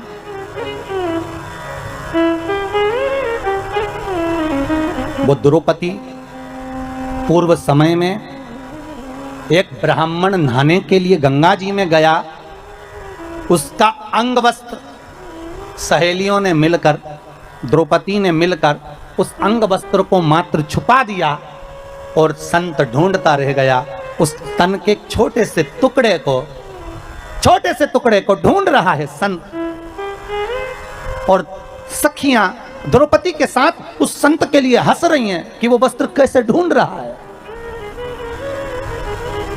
संत के मुख से निकल गया, जिसने मेरा यह वस्त्र चुराया है, कहीं ले जाकर फेंका है, बहुत समय के बाद यह वस्त्र मुझे वापस मिला है, किसी ने मेरे साथ छल किया है। यही वस्त्र का छल जिसने करा है मेरे साथ, उसके साथ भी किया जाएगा। एक संत के मुख से निकली हुई वाणी को वो द्रौपदी को झेलना पड़ा और पांडव बैठे की बैठे रह गए और वो कौरव, वो दुशासन चीर खींचता रहा, कोई नहीं बचा पाया। तब द्रौपदी की आंख में जल भर गया, गुरु द्रोणाचार्य के सामने जाकर खड़ी हो गई, गुरुजी आपने मुझे गुरु मंत्र दिया है, आप बचाओगे नहीं? तो गुरु द्रोणाचार्य ने कहा द्रौपदी तू भी ज्ञानवान है, तूने कृष्ण का अनुमोदन करा है, कृष्ण को भाई माना है, ध्यान लगा कर देख कि कर्म कौन सा करा था जिसके कारण आज तेरा चिर तेरे सामने खींचा जा रहा है। द्रौपदी ने हाथ ऊंचे करे, भगवान को पुकार रही है और ध्यान लगा कर देख रही है कि मेरा कर्म कौन सा था जिसके कारण आज मेरा चिर खींचा जा रहा है।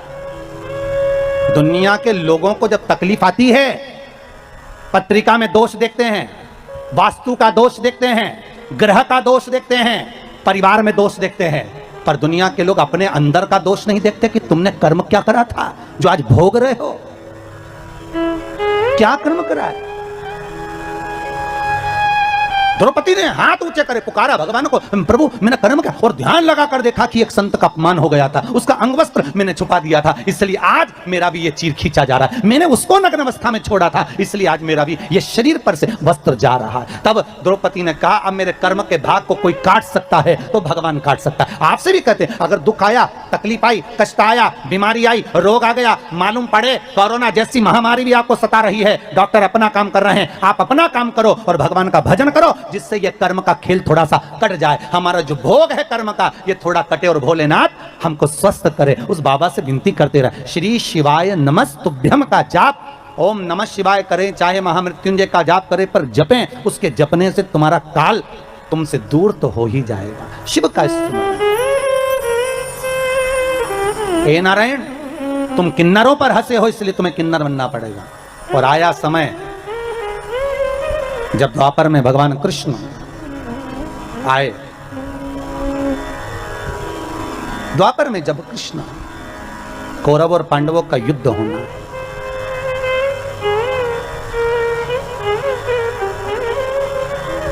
कहां पर हुआ था कौरव और पांडवों का युद्ध? कुरुक्षेत्र की भूमि। कौन सी भूमि है? कुरुक्षेत्र की भूमि। कहां? हस्तिनापुर। हस्तिनापुर मतलब दिल्ली। हस्तिनापुर से युद्ध लड़ने के लिए भगवान कुरुक्षेत्र गए। क्यों भैया? हस्तिनापुर में युद्ध क्यों नहीं लड़ा? क्या हस्तिनापुर में जगह नहीं थी युद्ध लड़ने के लिए? थी। और भगवान कृष्ण विचार करते हैं कि युद्ध के लिए भूमि वो होना चाहिए जिस भूमि पर एक दूसरे को मारने और काटने के लिए तैयार खड़े हों।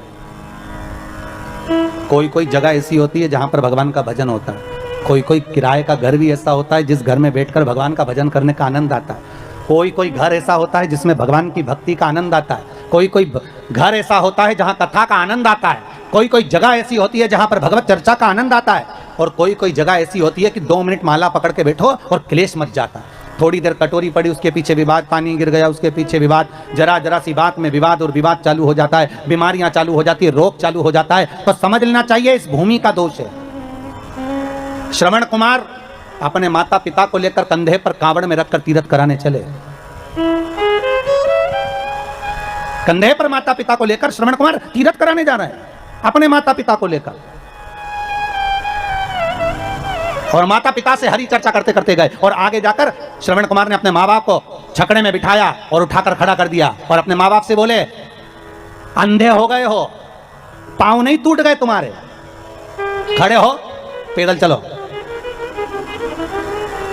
कौन बोले? श्रवण कुमार। अपने माता पिता से करें कि आंखों से अंधे हो, पांव से थोड़ी ना, खड़े हो और पैदल चलो। श्रवण कुमार की मां ने, सुहांगी ने अपने पति शांतिन मुनि से कहा, श्रवण कुमार के पिता से, कि आज बेटे को क्या हो गया है। शांतिन मुनि ने सुहांगी का हाथ पकड़ा और हाथ पकड़कर कहा, सुहांगी चुप रहो, पैदल चलो, चलो पैदल। श्रवण कुमार ने माँ बाप का हाथ पकड़ा, छकड़े से नीचे उतारकर अपने माँ बाप को पैदल लेकर चले। थोड़ी दूर निकलने के बाद श्रवण कुमार अपने माँ बाप के चरणों में गिर गए, पांव पकड़ लिए, पिताजी गलती हो गई, क्षमा कर दो, पिताजी मुझसे गलती हो गई, क्षमा करो, गलती हो गई, क्षमा करो। पत्नी ने पूछ लिया, सुहांगी ने शांतिन मुनि से, आखिर श्रवण कुमार ने हमारा अपमान क्यों करा, हमको पैदल चलने का क्यों बोला। शांतिन मुनि बोले, सुहांगी जिस गांव में से निकलकर हम जा रहे हैं ना, ये गांव की जो जगह है ना, ये मय दानव राक्षस की है। मय दानव राक्षस ने इस गांव की जमीन के नीचे ब्राह्मणों को मार मार कर उनके शवों को दबा दिया, उनका रक्त पीता है वो। अच्छा, ये उस मैदानों की जमीन है। इतना गुस्सा करता था, मैदानों ब्राह्मणों को नष्ट कर देता था। ये मैदानों की भूमि पर जब तक श्रवण कुमार हमें लेकर चल रहा था, उसी भूमि का प्रताप ऐसा था कि श्रवण कुमार की बुद्धि बदल गई और उसने हमसे अपशब्द कह दिया। ये भूमि का दोष होता है। किसी किसी भूमि पर भगवान का भजन हो जाता है, किसी किसी भूमि पर लोगों से पाप हो जाता है। जिस भूमि पर पाप हो रहा है, समझ लेना ये भूमि का कोई दोष है जो अच्छा काम नहीं होता। भूमि का कारण क्या हो सकता है?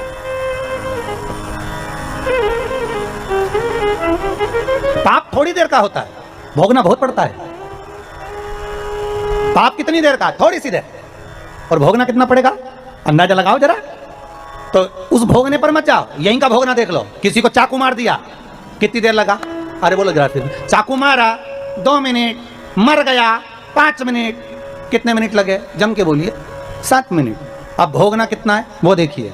पकड़ा गया, बंद कर दिया, 1 साल तक केस चला, 1.5 साल लग गया, 2 साल में निर्णय आया, 10 साल के लिए जम के बोलो अंदर गया। अब कितने साल लग गए? 10 तो अंदर, 2 बाहर। केस में कितने हो गए? 12।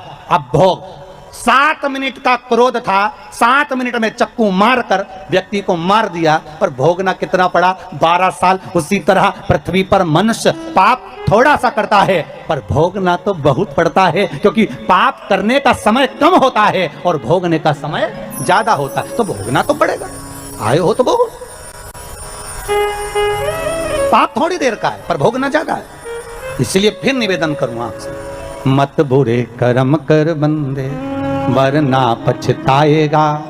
भगवान की आंखों से तू बच नहीं पाएगा, तू बच नहीं पाएगा। भोगना है तो भोग।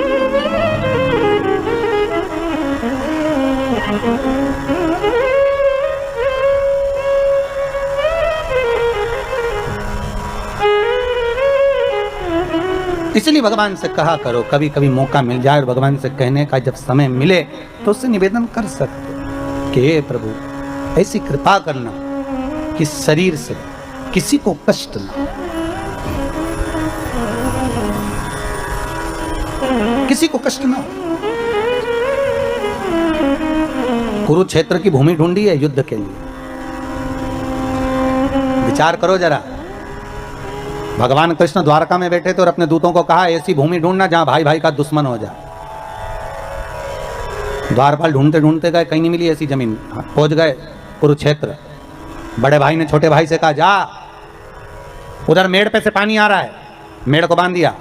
छोटे भाई ने कहा भैया मेरे हाथ में सामान रखा है, तू चले जा, तू बांध दिया। बड़े भाई को क्रोध आ गया, उसने हल रखा था हाथ में, छोटे भाई के पेट में मार दिया। हल से खींचता हुआ छोटे भाई को ले जाकर मेड़ पे सुला दिया जहां से पानी को रोकना था। पानी तो रुक गया, भाई तड़प तड़प के मरता रहा। भगवान कृष्ण के दूतों ने जाकर कन्हैया से कह दिया हमने वाली भूमि देख ली जहां भाई भाई का दुश्मन है। कौन सी भूमि है? तो का कुरुक्षेत्र की भूमि। भगवान ने कहा युद्ध होगा तो वहीं होगा, नहीं तो भगवान चाहते तो प्रतापगढ़ में भी युद्ध करना नहीं आ सकते थे। दिक्कत क्या थी? हस्तिनापुर से तो जाना था, वहां गए तो उसकी जगह यहाँ आ जाते, प्रयागराज आ जाते, मथुरा पहुंच जाते। भगवान चाहते तो जहां जाकर युद्ध लड़ा देते, पर उन्होंने कुरुक्षेत्र की भूमि को ढूंढा। क्यों? उस भूमि पर युद्ध कराना, क्योंकि वहां भाई भाई का दुश्मन बन सकता है। केवल वही भूमि एक ऐसी है जहां पर भगवान कहते हैं कि मैं युद्ध करा सकता हूं, वो भूमि को ढूंढा। और उस भूमि का दूसरा फल क्या था? कुरुक्षेत्र की भूमि पर राजा कुरु, जिसने शंकर भगवान की आराधना करी थी, और शिव जी ने प्रसन्न होकर कहा था मांग कुरु तुझे क्या चाहिए? राजा कुरु कहता है प्रभु बस मुझे वर दे दो कि इस भूमि पर जो मरेगा उसको स्वर्ग मिलेगा, आप वर दो। भगवान ने कहा कुरु तू और कुछ मांग ले। राजा कुरु ने शंकर जी से कहा नहीं प्रभु आप तो बस इतना वर दे दो कि मेरे कुरुक्षेत्र में, मेरे क्षेत्र में, मेरी इस कुरु भूमि पर जहां पर कोई मरे उसको स्वर्ग मिले। तो भगवान कृष्ण को तो मालूम था कि शंकर जी ने वर दिया है, इस भूमि पर जितने मरेंगे बेचारे अभी परिवार की लड़ाई में, कौरव और पांडवों की लड़ाई में ये दूसरे मरेंगे, और दूसरे मरेंगे तो इनका क्या फायदा होगा? जमीन मिलेगी तो पांडवों को, जमीन मिलेगी तो कौरवों को, ट्रैक्टर मिलेगा तो पांडवों को, ट्रैक्टर मिलेगा तो कौरवों को। मकान मिलेगा तो पांडवों को, राज मिलेगा तो पांडवों को, तो परिवार की लड़ाई में जो दूसरे मरेंगे इनका भी तो उद्धार होना चाहिए। तो भगवान ने मन में सोचा एक काम करो, कुरुक्षेत्र में युद्ध लड़ाओ। कुरुक्षेत्र में युद्ध लड़ाएंगे तो जितने मरेंगे इनको कम से कम स्वर्ग तो मिल जाएगा। तो भगवान ने ये चतुरता कर कर कुरुक्षेत्र में युद्ध लड़वाया कि मरे तो बैकुंठ।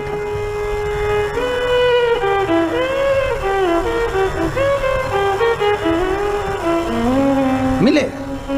आपसे भी निवेदन है, केवल अपने लिए अच्छा ना सोचें। हमारा तो निवेदन है, रोज भगवान से निवेदन करें तो भगवान से यही प्रार्थना करें, भगवान हे पूर्ण परमात्मा विश्व बने धर्मात्मा, एक यही बस प्रार्थना, एक यही बस प्रार्थना, दुखी ना हो कोई आत्मा, हे पूर्ण परमात्मा, सुखी रहे सब आत्मा, हे पूर्ण परमात्मा। भगवान से प्रार्थना करो। नवरात्रि चल रहे हैं, आद्य शक्ति जगदम्बा की आराधना कर रहे हो तो माँ जगत जननी से निवेदन करो कि हे माँ पूरे परिवार का कल्याण कर, और परिवार के साथ पूरे नगर का, पूरे देश का कल्याण कर। ऐसी कृपा करना, ऐसी करुणा।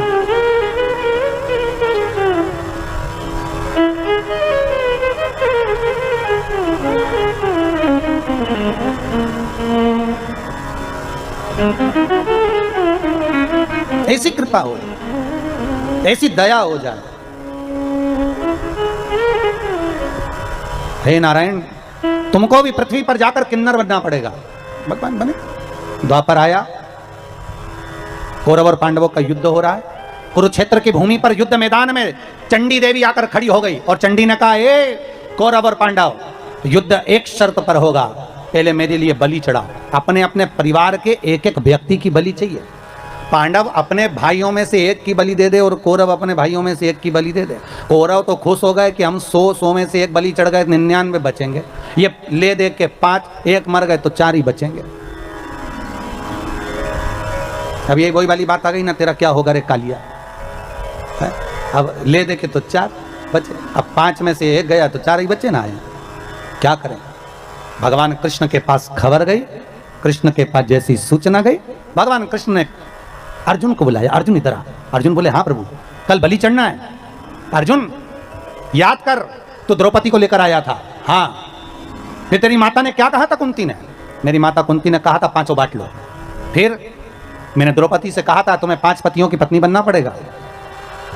फिर द्रौपदी ने कहा बनने को तैयार हूं, पर शर्त एक है, एक एक पति के साथ में 1-1 वर्ष तक रहूंगी।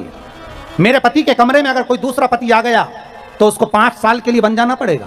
अगर मंजूर हो तो मैं तुम्हें 5 पतियों की पत्नी बनने को तैयार। फिर सब अच्छा चल रहा था।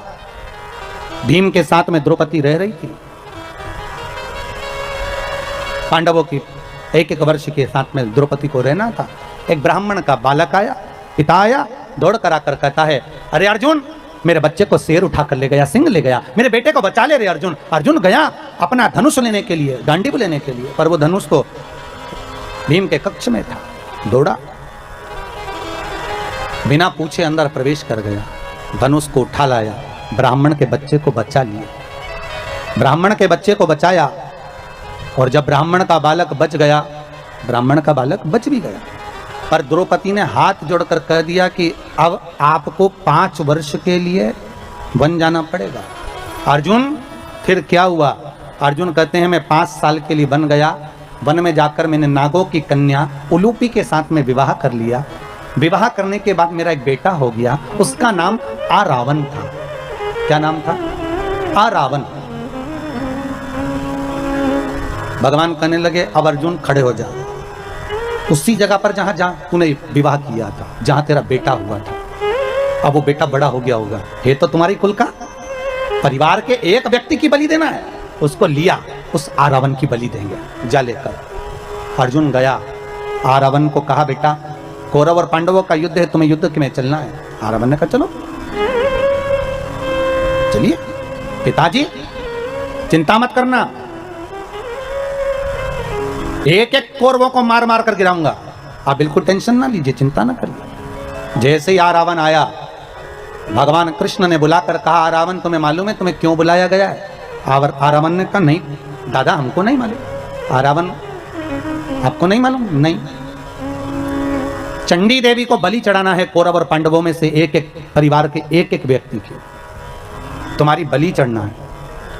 आरावन कहते हैं दादा बलि तो चढ़ा दो, मना नहीं है, पर मैं कुंवारा हूं, मैंने अपनी माता उलूपी नागों की कन्या, मेरे नाना जो थे वो नाग थे, सांप थे, तो मेरे नाग नाना ने अपनी पुत्री उलूपी को बताया था, मेरी मां को बताया था, नाग कन्या को, कि हे पुत्री जो कुंवारी अवस्था में मर जाता है उसको ना पिंड मिलता है, ना तर्पण होता है, ना तिलांजलि होती है, ना गया जी में श्राद्ध होता है, ना ब्राह्मण को जिमाया हुआ भाग उस कुंवारी अवस्था में मरे हुए व्यक्ति को प्राप्त होता है। जो कुंवारी अवस्था में मरा है उसको यह भाग नहीं मिलेगा। जो कुंवारी अवस्था में मरा है उसको ना पिंड, ना तर्पण, ना तिलांजलि, ना श्राद्ध, कुछ प्राप्त नहीं होगा, कुछ नहीं मिलेगा। आरावन कहते हैं दादा मैंने मेरी माता के मुंह से सुना था, मुख से, मैं कुंवारा नहीं मरना चाहता दादा, अगर मैं कुंवारा मर गया तो मुझे जल नहीं मिलेगा, तर्पण नहीं होगा, तिलांजलि नहीं होगी, मेरा पिंड नहीं होगा, मेरा भोज नहीं होगा। दादा आपसे निवेदन है आप मेरा विवाह कर दो, उसके बाद मेरी बलि चढ़ा दो। भगवान कृष्ण ने अर्जुन से कहा युधिष्ठिर नकुल सहदेव सब जाओ, जल्दी से एक लड़की ढूंढो, उसके साथ शादी कर देते। पूरे हस्तिनापुर में ढूंढा तो कौन बाप अपनी बेटी भी आएगा एक रात के लिए? कौन होगा जो लड़की भी आएगा एक रात के लिए? किसी ने लड़की नहीं दी, किसी ने नहीं दी बेटी। भगवान को लगा अब क्या करा जाए। भगवान कृष्ण को याद आया कि शंकर भगवान ने कहा था कि ए नारायण तुम किन्नरों पर हंसे हो, इसलिए तुम्हारा एक जन्म किन्नर का होगा। भगवान ने कहा एक आज ही जन्म ले लेता हूं, और भगवान कृष्ण किन्नर बन गए। आरावन के साथ रात्रि में शादी कर ली, फेरे डाल लिए, भांवर पढ़ ली, और शादी करने के बाद रात्रि को विवाह हो गया। सुबह आरावन की बलि चढ़ गई। भगवान फूट फूट के रोने लगे। आज भी हिंदू धर्म में किन्नर गले में मंगलसूत्र पहनते, मांग भरते, चूड़ी पहनते, बिछुड़ी पहनते हैं। कई कई लोगों के मन में आता है कि इनका पति कौन होगा किन्नरों का, तो शिव महापुराण की कथा कहती है आरावन किन्नरों का पति होता है, इसलिए आज भी किन्नरों का विवाह एक घड़े से किया जाता है और सुबह उस घड़े को फोड़ दिया जाता है। किसी पर हंसना नहीं है। कोई वाणी से विहीन है, कोई श्रवण शक्ति से विहीन है, कोई हाथ पैर से विहीन है, कोई दुर्बल है, कोई अधिक हेल्थी है, कोई धन विहीन है, हमें उस पर हंसना नहीं है। ना जाने भगवान शंकर की कथा कहती है हम जिस पर हंसते हैं एक जन्म हमको भी लेना पड़ता है, एक जन्म।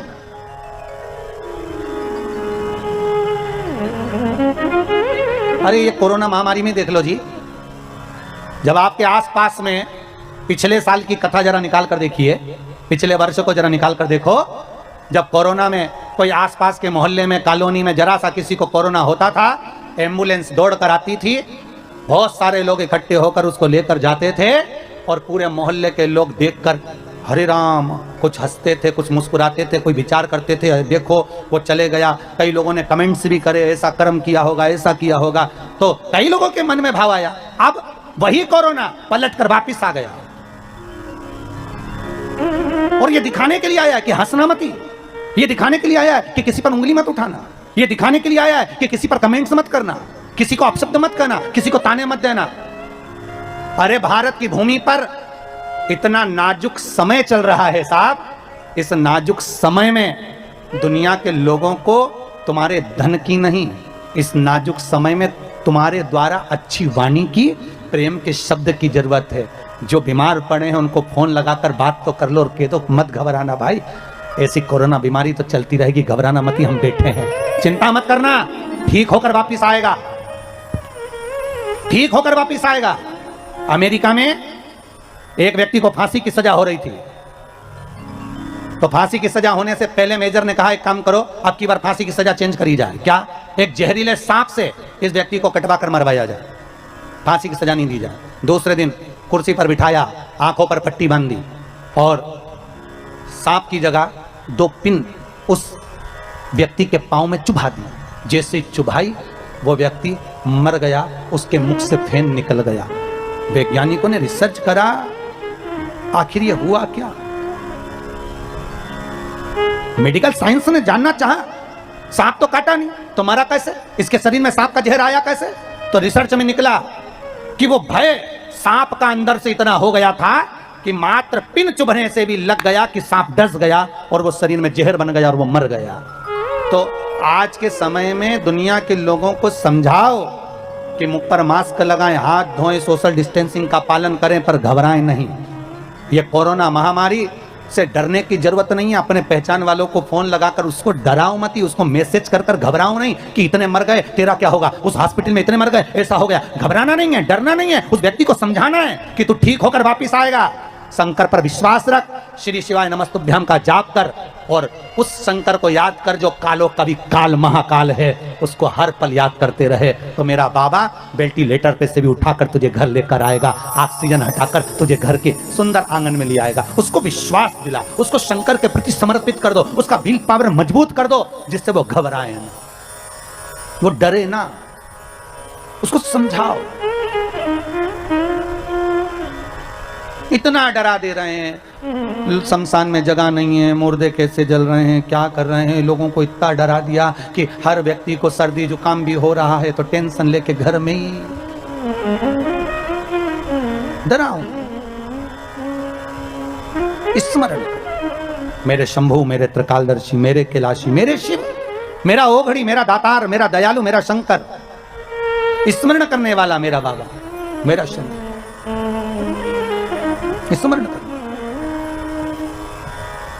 उसकी कृपा है। महाराज कर्मों का भोग है, भोगना तो पड़ेगा, भोगना पड़ेगा।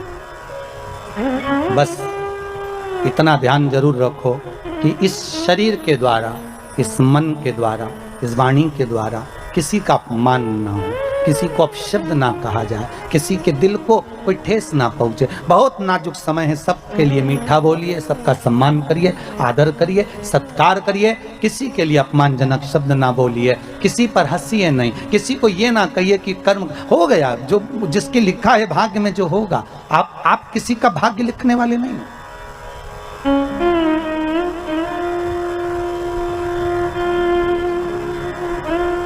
होगा। भगवान शिव ब्रह्मा जी से बोले, ब्रह्मदेव रुकिए, आपने क्या बनाया ब्रह्मा? ब्रह्मा कहते हैं किन्नर बन गए प्रभु। कोई बात नहीं, बन गए ना, सबसे पहली सृष्टि किन्नर की होगी, चिंता मत करो। आपने बनाया है, गलत नहीं होगा, गलत नहीं होगा, कोई बात नहीं।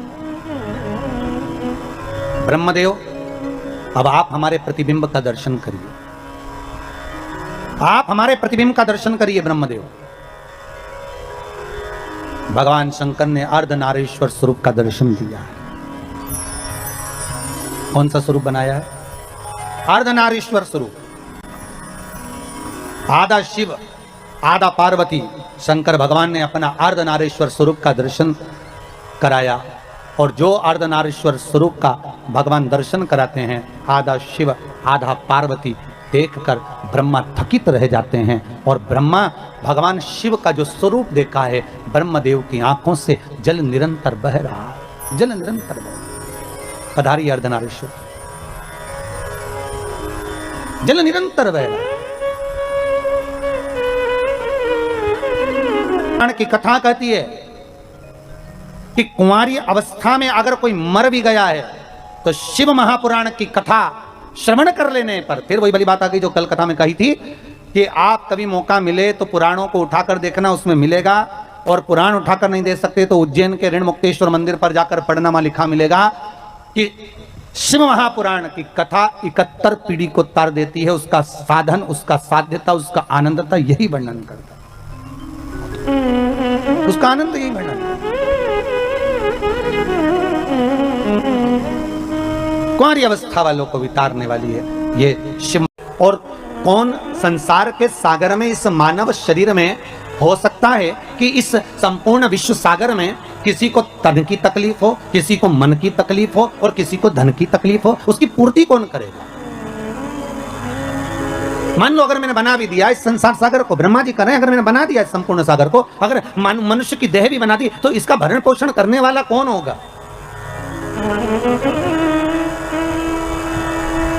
शिव कह रहे हैं ब्रह्मा आप केवल निर्माण करिए, बाकी का सब शिव कह रहे हैं कि मेरे ऊपर छोड़ दी, आप मेरे ऊपर छोड़ दो। ब्रह्मा जी भगवान शंकर से विनती कर कर गए और भगवान शंकर भगवान विष्णु के पास में गए। भगवान विष्णु ने देखा कि आज शंकर स्वयं आए, स्वयं शिव। हमेशा भगवान शिव के पास में भगवान विष्णु पहुंचते थे, हमेशा। और आज स्वयं त्रिकालदर्शी शंकर भगवान विष्णु के यहाँ, तो भगवान विष्णु उठकर खड़े हो गए कि भोलेनाथ आए हैं, आइए प्रभु पधारो, आपका आगमन हुआ है नाथ। भगवान शंकर जैसे ही सामने पहुंचे तो भगवान विष्णु ने लक्ष्मी जी से कहा, लक्ष्मी संपूर्ण कार्य को छोड़ दीजिए और संपूर्ण कार्य छोड़कर आज भगवान देव अधिदेव महादेव आए हैं, उनके आदर में लग जाइए। बड़ी मुश्किल से आए हैं, बड़ी मुश्किल से प्राप्त हुए हैं, जाओ इनके आदर में, इनके सम्मान में, इनके सत्कार में लग जाओ। जय लक्ष्मी जी सबसे पहले अगर कहीं गई तो माता लक्ष्मी ने, जैसे भगवान विष्णु ने कहा कि इनका आदर करो, सम्मान करो, सत्कार करो, तो लक्ष्मी जी अगर सबसे पहले अगर कहीं गई तो माता पार्वती के पास गई और जगत जननी जगदम्बा पार्वती जी ने पूछ लिया, लक्ष्मी कैसे आना हुआ, क्या बात है, तुम्हारे आने का कारण क्या है, तुम क्यों आई हो? लक्ष्मी जी बोली, पार्वती आज भगवान भूत भावन भूतेश्वर भगवान शंकर, आज त्रिलोकी का नाथ त्रिकालदर्शी कैलाशी अविनाशी शिव बैकुंठ में आए। पार्वती जी बोली कि शंकर और बैकुंठ?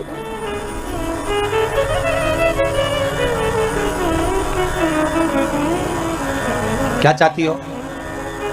लक्ष्मी जी बोली बस चाहना क्या है, आपसे निवेदन केवल इतना है कि आप ऐसा कोई उपाय बता दो जिससे शंकर जी प्रसन्न हो जाएं, और मैं उनका आदर करना चाहती हूँ, सम्मान करना चाहती हूँ, सत्कार करना चाहती हूँ, शंकर को रिझाऊं कैसे मैं, बस इतना बता दो और कुछ नहीं।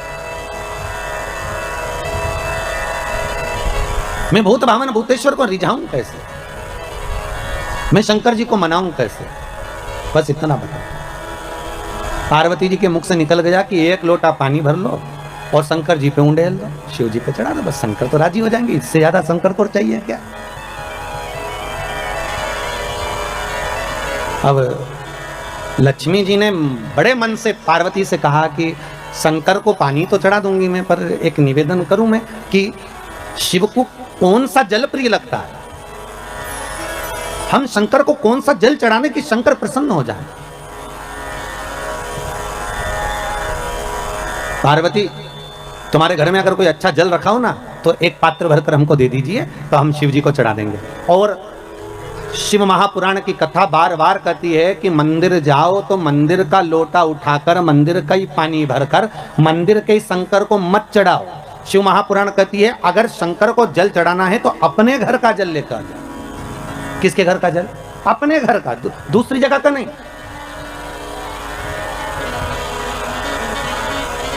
आपके द्वारा लाया गया, आपके द्वारा लेकर गया हुआ जल। अब पार्वती जी से लक्ष्मी जी ने एक लोटा पानी मांग लिया और वो जल ले जाकर लक्ष्मी जी जैसे ही पहुंची बैकुंठ में, भगवान शंकर को देखा, शंकर जी को देखकर लक्ष्मी जी ने एक लोटा पानी शिव जी पे डाल दिया। शंकर भगवान, अब अभी तो भगवान विष्णु को बोलना था हर हर महादेव, शंकर भगवान खुद बोल दिया हर हर महादेव। तो जैसे ही बोले हर हर महादेव तो भगवान विष्णु समझ गए जरूर कुछ गड़बड़ हो गई हो। तो भगवान विष्णु ने पूछ लिया भोलेनाथ जी से, प्रभु क्या बात है, आप हर हर महादेव बोल दिए। शंकर भगवान बोले बात इतनी सी है कि बताओ पानी भी हमारे घर का लेके आइए, जो चढ़ा रही है वो पानी भी हमारे घर का।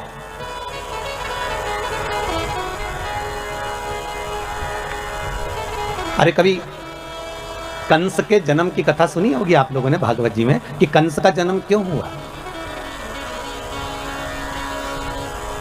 इतने अच्छे राजा के घर में, जिसके घर में सब धर्मात्मा थे, उसके घर में कंस जैसा बेटा कैसे पैदा हो गया सा?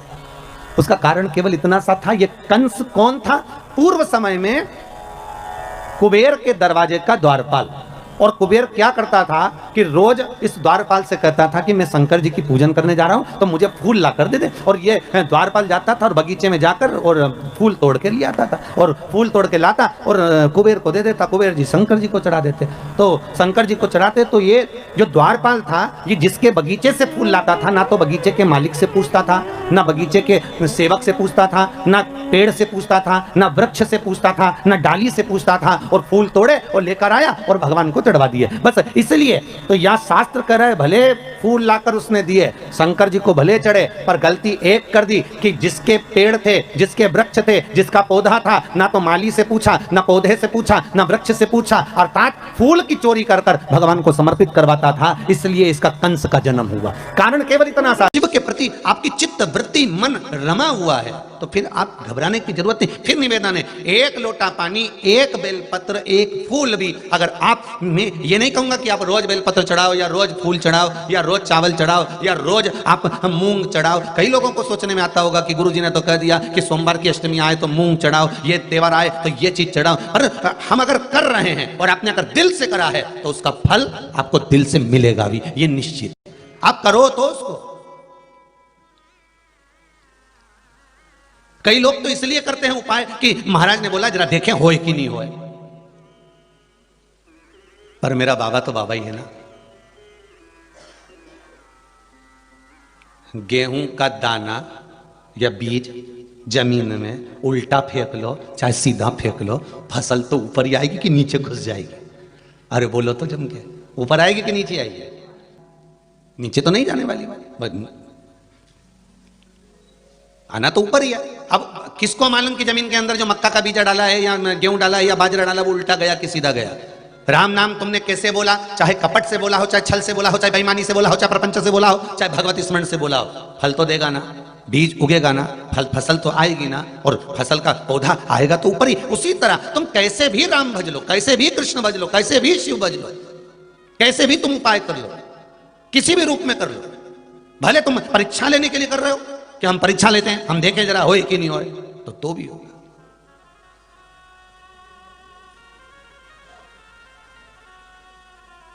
अब इनको कोई बताने गया था कि रांची से तुम पत्र लिखकर भेजना, पर हृदय की बात सामने आई है। महाराज आप दिल से अगर भगवान को भज रहे हो, एक लोटा पानी भी अगर दिल से चढ़ा रहे हो, हम तो कहेंगे बिल्कुल हृदय से। और अगर पानी भी नहीं चढ़ा सक रहे हो, ना बेलपत्र चढ़ा सकते हो, ना आप चावल चढ़ा सकते हो, ना पुष्प चढ़ा सकते हो, ना आप शमी पत्र चढ़ा सकते हो, ना आप धतूरा चढ़ा सकते हो, तो शिव मंदिर में जाकर दिल से उससे एक बार मिलकर तो आओ, बात कर कर देखो।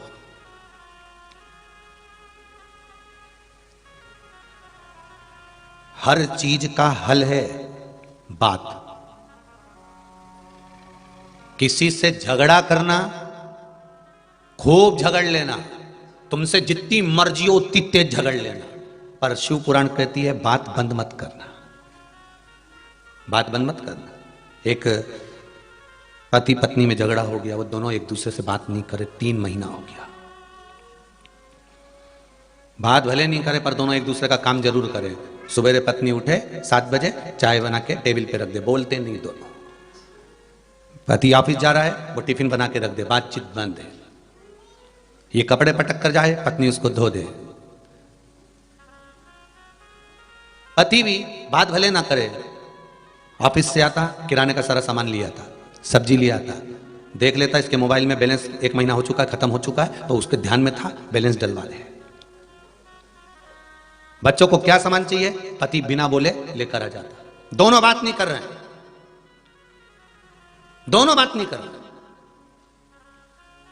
अब आज ऑफिस में सर ने कहा तुमको सुबह 6 बजे आना है, तुम 10 बजे आते हो, कल तुम्हें सुबह 6 बजे आना है। अब पति ने मन में सोचा अब जगाएगा कौन, किससे कहूं, इसको बोल देता था पहले तो ये जगा देती थी, और अब मैं बात कर नहीं रहा हूं, और उपत के करूंगा तो ये माथे आएगी, तो मैं काय को उपत के करूं। अच्छा सब बड़ी अटारी के, मतलब सब बड़ी बड़ी ऊंची ऊंची अटारी के लोग हैं संसार में, पति सोचे मैं बड़ी अटारी का, पत्नी सोचे मैं बड़ी अटारी की, सास सोचे मैं बड़ी अटारी की, ससुरा सोचे मैं बड़ी अटारी का, नाना जी सोचे मैं, मामा जी सोचे मैं, सब बड़ी अटारी के हैं, ऊंचे ऊंचे महल के हैं, कोई झुकने को तैयार नहीं, अपनी अटारी से नीचे आने को तैयार। अब इसने एक पर्ची लिखी और उस पर्ची में लिख दिया कि मेरे को सुबह ऑफिस 6 बजे जाना है, प्लीज मुझे जगा देना। पर्ची पलंग पे रख दी, पत्नी आई, उसने पढ़ा, पढ़ने के बाद सो गई। आज ये 9 बजे उठी,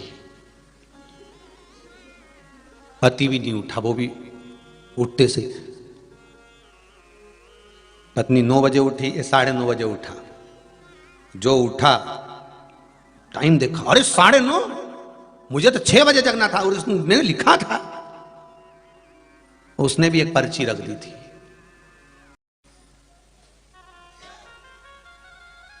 उसने भी एक पर्ची रख दी थी नीचे, 6 बज गए, उठ जाओ।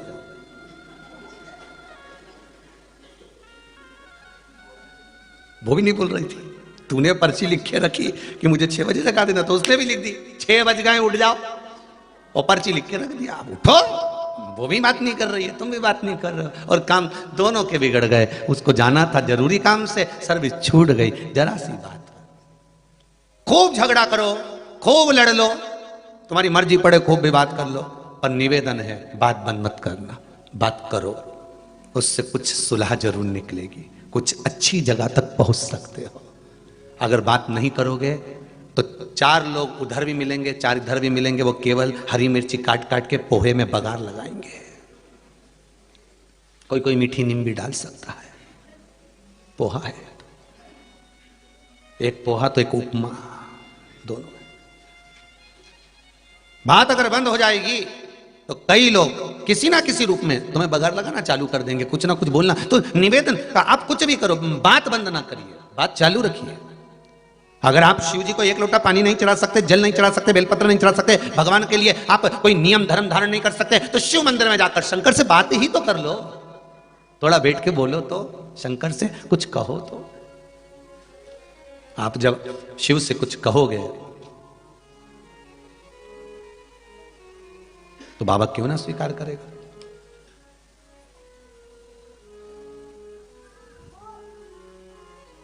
सुनेगा जरूर। अब वो बालक ना तो शंकर भगवान का अभिषेक जानता था, ना वो बालक शिव जी का कोई पाठ जानता था, ना वो बालक शंकर की पूजन कैसे होती है वो भी नहीं जानता था। ना वो पाठ जानता है, ना वो पूजन जानता है, ना वो अर्चना जानता है, ना वो सेवा जानता है, ना वो आराधना जानता है। वो तो केवल एक चीज जानता है कि मेरी माँ शिव मंदिर में जाती है तो मुझे शंकर जी के मंदिर जाना है, मुझे शंकर जी का अनुमोदन करना है, मुझे शंकर जी का स्मरण करना है, मुझे शिव भगवान पर 1 लोटा जल चढ़ाना है। छोटा सा बालक ना स्तुति जानता है, ना मंत्र जानता है, ना साधना जानता है, ना तप जानता है। अब बहुत सुंदर बात उठाकर देखना, प्रहलाद के चरित्र को उठाकर देखो तो वो तप साधना में डूबे थे, डूबे थे कि नहीं डूबे थे, भगवान की भक्ति में डूब गए। ध्रुव जी का चरित्र उठाकर देखो तो वो भगवान की भक्ति में डूब गए। मीराबाई का चरित्र उठाकर देखो, मीरा भगवान की अविरल भक्ति में। पर ये बालक तो छोटा सा बालक है, मात्र 4 वर्ष का बालक, केवल 4 वर्ष का बालक, और वो जानता ही नहीं कि पूजन कैसे होती है, उसको पहचानता ही नहीं कि भजन कैसा होता है। उसको तो इतना मालूम है कि माँ 1 लोटा पानी लेकर जाती है, शिव जी को समर्पित करती है, शंकर भगवान पर जल समर्पित करती है, शंकर भगवान को बेलपत्र समर्पित करती है, शंकर भगवान को पुष्प समर्पित करती है। उसने भी बस इतना ही देखा था कि शंकर भगवान की भक्ति ऐसे करना चाहिए, शिव के मंदिर जाना है, 1 लोटा पानी चढ़ाना है, बेलपत्र चढ़ाना है, पुष्प चढ़ाना है, अक्षत चढ़ाना है, ये उसने देखा है। और देखकर अपने भीतर भगवान की भक्ति को धारण कर लिया अपने भीतर। फिर हुआ क्या, मां क्रोध में आ गई एक दिन, और दिन भर पूजन में लगा रहता है, और मां क्रोध में आई और उसने शिवलिंग उठाकर फेंक दिया। शिवलिंग टूट गया, बालक रो रहा है, बिलख रहा है, रो दिया, बिलखने लगा। और बालक जब रोया बिलखा तो काल अधिपति महाकाल बाबा उसी समय उस बालक के सम्मुख में प्रकट हो गए। मेरा महाकाल राजा स्वयं प्रकट हुआ और उस बालक के सम्मुख में प्रकट होकर उस माता के सामने कहते हैं कि तेरे बालक ने निष्कपट भाव से मेरा भजन करा था, इसलिए मेरा दर्शन हुआ है। शिवलिंग मेरे शंकर ने वापिस जोड़ दिया, वापिस। अब विचार करिए, मां मना कर रही है और निर्मल भक्ति थी।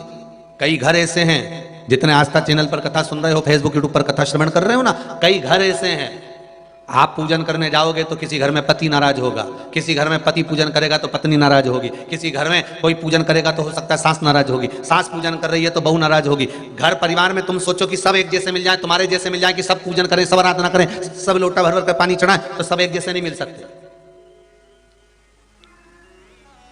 घर में सब एक जैसे प्राप्त नहीं होंगे। कोई कोई तुम्हारा पाँव खींचने वाला होगा, कोई तुम्हारा हाथ खींचने वाला होगा, कोई तुम्हारे लिए अपशब्द कहने वाला होगा, कोई तुम्हारे लिए ताने देने वाला होगा, कोई तुम्हारे लिए शब्दों के बाण छोड़ने वाला होगा। उसका कारण क्या होता है? उसका एक कारण है, और सबसे प्रबल कारण उसका एक है कि भगवान की भक्ति में तुम्हें जोड़ना। निंदा करने वाले को भगवान क्यों भेजते हैं? कि तुम्हारी भक्ति की परीक्षा लेते हैं कि तुम्हारी भक्ति प्रबल है कि नहीं।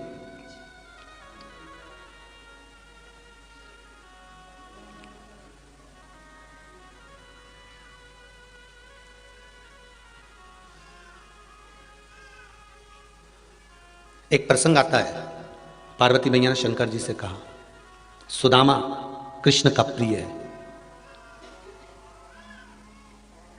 सुदामा कृष्ण का प्रिय है, तो भोलेनाथ फिर आपने सुदामा का वध क्यों किया? एक प्रसंग पार्वती मैया शिव से कह रही है, बहुत बहुत ध्यान देना महाराज, सुदामा यदि कृष्ण का प्रिय है तो शंकर भगवान से पार्वती जी करेंगे, फिर आपने सुदामा का वध क्यों किया?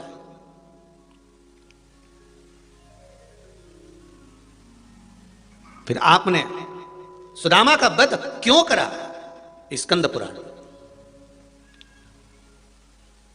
बड़े ध्यान से पढ़ना। स्कंद पुराण को, स्कंद पुराण में वर्णन आता है, देवी भागवत में वर्णन आता है कि भगवान कृष्ण बिरजा सखी से बात कर रहे हैं। गौलोक धाम की कथा है ये। कौन से धाम की कथा है? गौलोक धाम। जैसे बैकुंठ धाम वैसा गौलोक धाम। गौलोक धाम में बिरजा सखी से भगवान कृष्ण बात कर रहे हैं।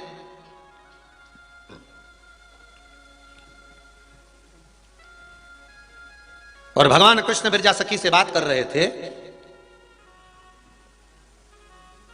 आज बिरजा सखी भगवान कृष्ण के नजदीक में बैठी हुई और बड़ी बड़ी मीठी मीठी बात कर रही है। और बिरजा सखी, और ये बिरजा सखी भगवान कृष्ण के ऊपर आसक्त है।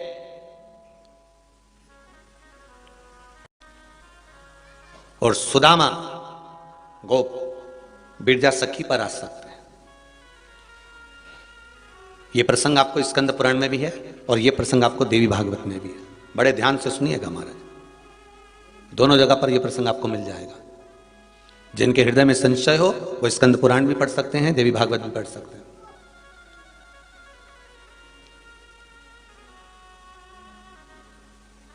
पार्वती जी का यह संवाद कि कृष्ण के प्रिय है सुदामा, तो फिर आपने वध क्यों कर दिया? कारण क्या था? भगवान कृष्ण बिरजा सखी से बात कर रहे हैं। बिरजा कृष्ण भगवान पर आसक्त है, वो बहुत प्रेम करती है बिरजा भगवान कृष्ण को, और सुदामा बिरजा पर आसक्त है।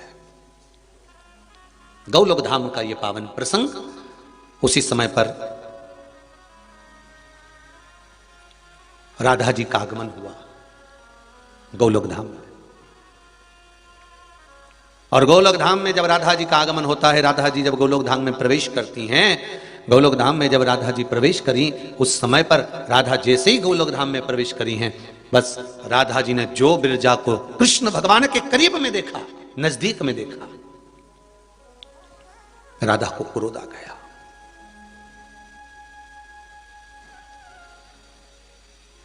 राधा जी को क्रोध आया, और राधा जी को क्रोध आया तो राधा महारानी उसी समय पर क्रोध में लाल होकर बोली, रे बिरजा, तू मेरी सखी होकर तू कृष्ण के करीब में बैठी है, तू कृष्ण के नजदीक बैठी है।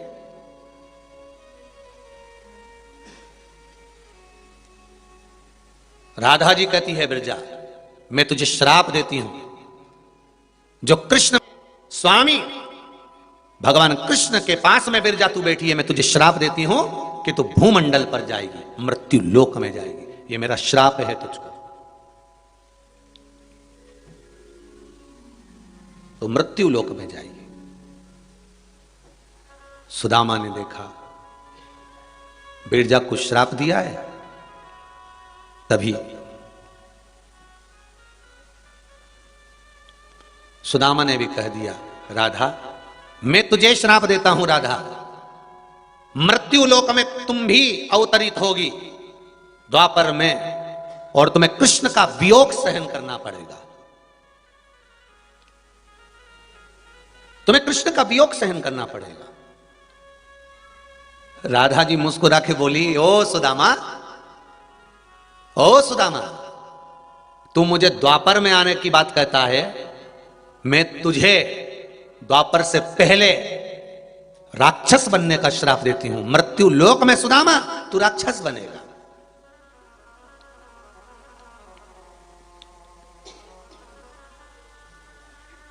भूमंडल पर जाकर मृत्यु लोक में तू राक्षस बनेगा, मेरा श्राप है तेरे को।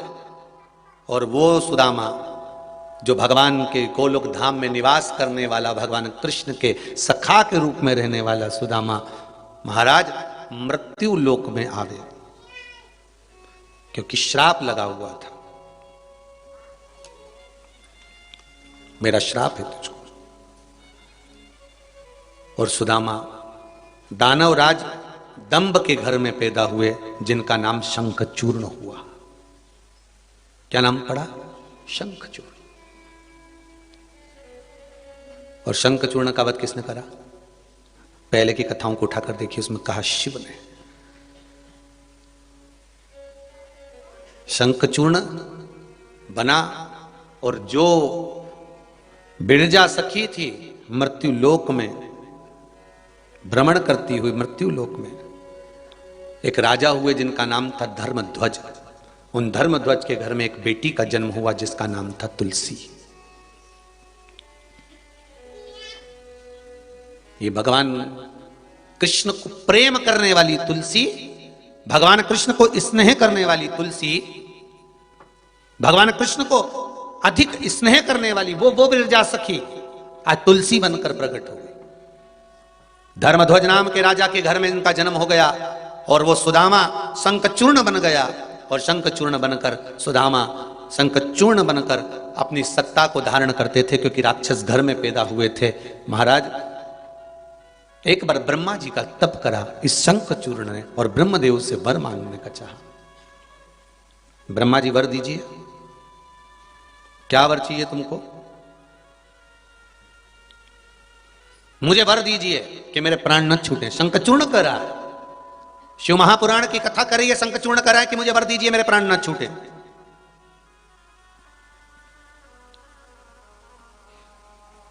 मेरे प्राण नहीं छूटना चाहिए, आप मुझे वर दे दीजिए।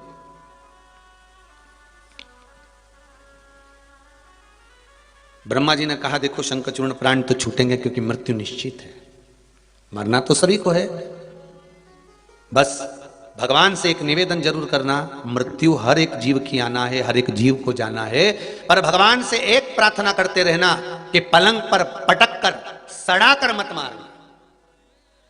भगवान, जैसे आपको ताजा फूल दिया जाता है, बासी फूल पटक दिया जाता है, उसी तरह मुझको भी ताजा बनाकर उठाना। फूल अगर तोड़ना, सड़ा हुआ मत तोड़ना। भगवान से कहना इस संसार सागर से उठाना, पर मुझे सड़ा कर मत उठाना। पलंग पर पटक दिया, सड़ रहा है, शरीर गल रहा है। बहुएं भी 4 बार गजेंद्र मोक्ष सुना दी, गीता जी का पाठ सुना दी कि डुकरिया अब जाए, माता जी के प्राण अब छूट जाएं, नी छूट रहे। 4 बार एकादशी दे दी, 5 बार गंगा जल पिला दिया, 14 बार नीचे सुला दिया, फिर भी डोकरी जिंदा की जिंदा ही है।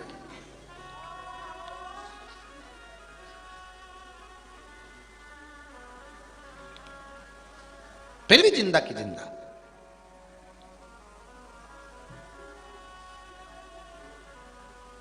अब घर के लोग कह रहे हैं, गुरुजी कोई ऐसा उपाय नहीं मिल जाए जिससे मुक्ति मिल जाए?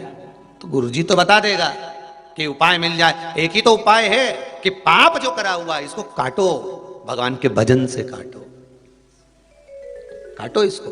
श्री शिवाय नमस्तुभ्यम, श्री शिवाय नमस्तुभ्यम, श्री शिवाय नमस्तुभ्यम। काटो इसको, ये कर्म कटे। पुराना जो करा है इसको काटना है।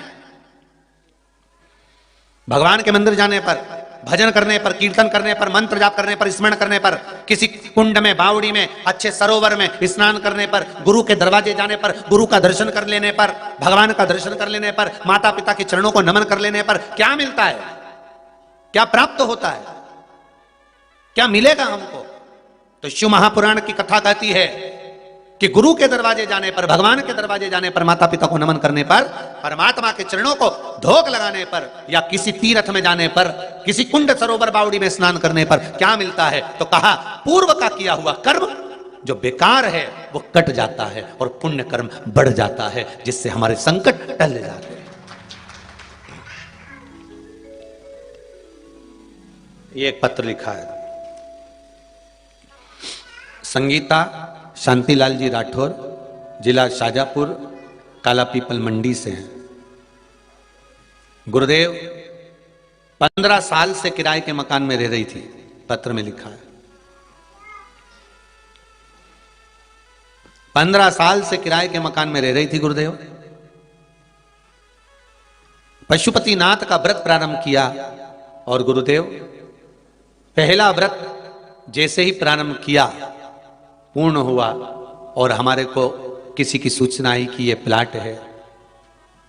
पर गुरुदेव घर में 1 रुपया भी नहीं था, तो भी बाबा ने कृपा कर कर, उस पशुपति व्रत का क्या भाव है गुरुदेव, कि बाबा ने कृपा कर कर मुझे वो प्लाट 5 व्रत भी पूरे नहीं हुए दिलवा भी दिया, और उस प्लाट पर मकान बनकर हम लोग रहना भी चालू कर दिए हैं। ये शिव की कृपा है, ये शंकर की करुणा, ये शंकर की उदारता है, ये शिव कृपा है, ये शंकर की दया है गुरुदेव। महाराज एक पत्र और है, निशा संदीप नामदेव जस बवड़िया से। हम बहुत बहुत आभारी हैं गुरुदेव। हमारा निवेदन है, आभार व्यक्त करना है तो भोलेनाथ जी का करो, क्योंकि गुरु जी कुछ नहीं करता, करता सब भोलेनाथ जी ही है। आभार अगर करना है, बहुत बहुत आभारी हैं। बहुत नीचे थे, बहुत नीचे थे गुरुदेव, बहुत कष्ट में थे, पर जब से बाबा की कथा सुन रहे हैं तब से ऐसी कोई खुशी नहीं जो बाबा ने हमको नहीं दी, सारी दुनिया की खुशी प्रदान कर दी। ये पत्र में लिखा है, निशा संदीप नामदेव जस बावड़िया से ये पत्र है महाराज, जस बावड़िया से। ऐसा कोई खुशी नहीं जो बाबा ने नहीं दी। जीवन का सब आनंद, जीवन का सब सुख शिव दे सकता है। आप भरोसा रखकर, विश्वास रखकर, दृढ़ता रखकर भगवान से निवेदन करेंगे, भगवान से कहेंगे तो भगवान देगा, क्यों ना देगा। शिव महापुराण की कथा कर रही है। संकचुण नाम का राक्षस ब्रह्मा जी का तप कर रहा है और ब्रह्मा जी से वर मांग रहा है कि मेरे प्राण न छूटे। तो ब्रह्मदेव ने कहा ये नहीं हो सकता कि प्राण न छूटे, मरना तो है, निश्चित है, प्राण छूटेंगे। बस इतना जरूर है, आपसे भी कहूंगा, आप हो चाहे हम हो, मृत्यु सबकी आनी।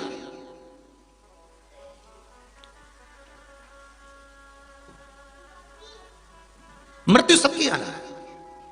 बस निवेदन भगवान से करना कि हमको पलंग पर मत पटक देना, हमें किसी रोग, हमें किसी बीमारी में मत पटक देना। आजकल का जो खान पान है ना भाई, आजकल का जो खान पान है ये कोई शुद्ध खान पान नहीं है। सब चीज नकली मिल रही है संसार में, सब कुछ नकली। हम तो कहेंगे पूरे संसार में सब कुछ नकली है, केवल एक ही असली है, भगवान का नाम। दुनिया भर की चीज नकली है और उसको हम खा रहे हैं, शरीर में रोग ग्रसित होते जा रहा है। पहले के समय में ये कैंसर रूपी बीमारी कहीं इक्का दुक्का को सुनने में आती थी साहब, कि किसी को हो गई। कैंसर जैसी बीमारी कहीं इक्का दुक्का को, 2 4 को, 8 को, 15 को सुनने में आती थी। आज के जमाने में कैंसर जैसी बीमारी एक एक शहर में, एक एक गांव में, एक एक नगर में तेरा घूम कर आओ तो ढेरों के सामने खड़े मिल जाते हैं, कैंसर जैसी बीमारी के।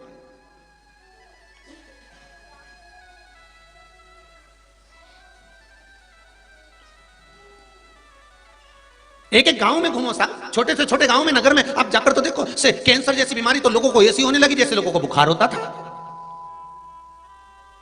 जैसे पहले लोगों को सर्दी जुकाम होता था, ऐसा कैंसर जैसा रोग होने लगा। जिसको देखो कहीं गठान यहां हो गई, कहीं गठान वहां हो गई, जरा सा चेक करवाया कैंसर बता दिया, जरा सा चेक करवाया कैंसर बता दिया। कारण क्या है? लीवर, किडनी, ये क्या पहले नहीं होती थी? क्या पहले भगवान सबको स्वस्थ रखता था? उसका कारण यह था कि सात्विक भोजन मिलता था, अच्छा भोजन मिलता था। और बेचने वाला व्यक्ति भी 50 बार पूछता था, साहब ये मैं सामान किसी को दूंगा तो उसको तकलीफ तो नहीं होगी, उसको कष्ट तो नहीं होगा, उसको बीमारी तो नहीं होगी, तब बेचता था। आज के जमाने में तो व्यक्ति को मालूम है कि ये नकली है और ये नकली का फल ये प्राप्त होगा।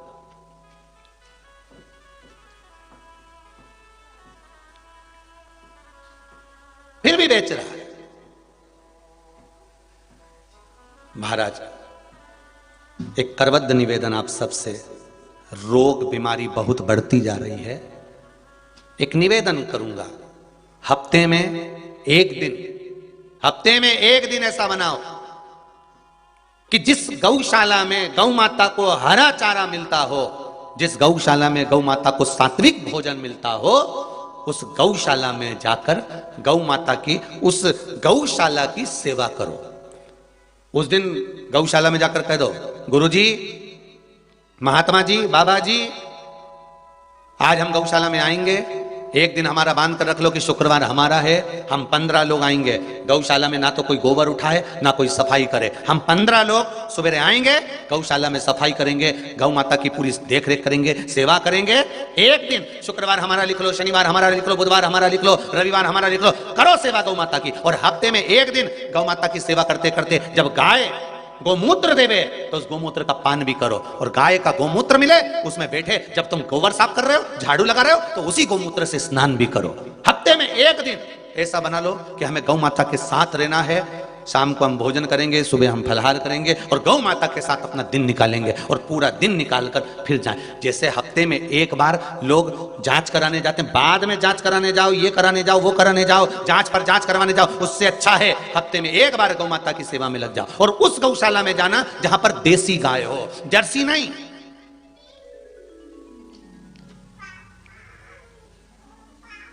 जो गाय क्रॉस कर कर बनाई जाए वो जर्सी गाय नहीं चाहिए, हमें देसी गाय चाहिए, जिस गाय की सेवा भगवान राम ने करी है, जिस गाय की सेवा भगवान कृष्ण ने करी है, जिस गौ माता की सेवा स्वयं भगवान शिव करे हैं, जिस गौ माता के उदर में शंकर जाकर बैठ गए हो, जिस गौ माता की श्वास से शिव प्रकट हो गए हो, हमें वो गाय चाहिए, देसी गाय होना चाहिए।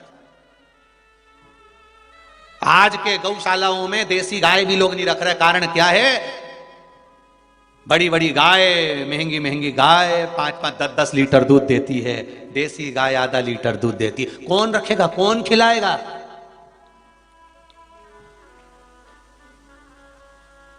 कौन खिलाए?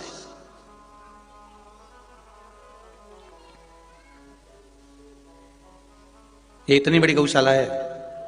आप लोग आए होंगे, इछावर वाले गुप्ता जी, आप तो आते ही रहते हैं, भवानी मंडी वाले भी आए, आप लोग जितने लोग कथा सुन रहे हैं, आप लोग, इतनी बड़ी गौशाला है, उस गौशाला में इतनी गाय हैं, इतनी गायों को दूध देना चाहिए तो कम से कम 10-15 लीटर देना चाहिए।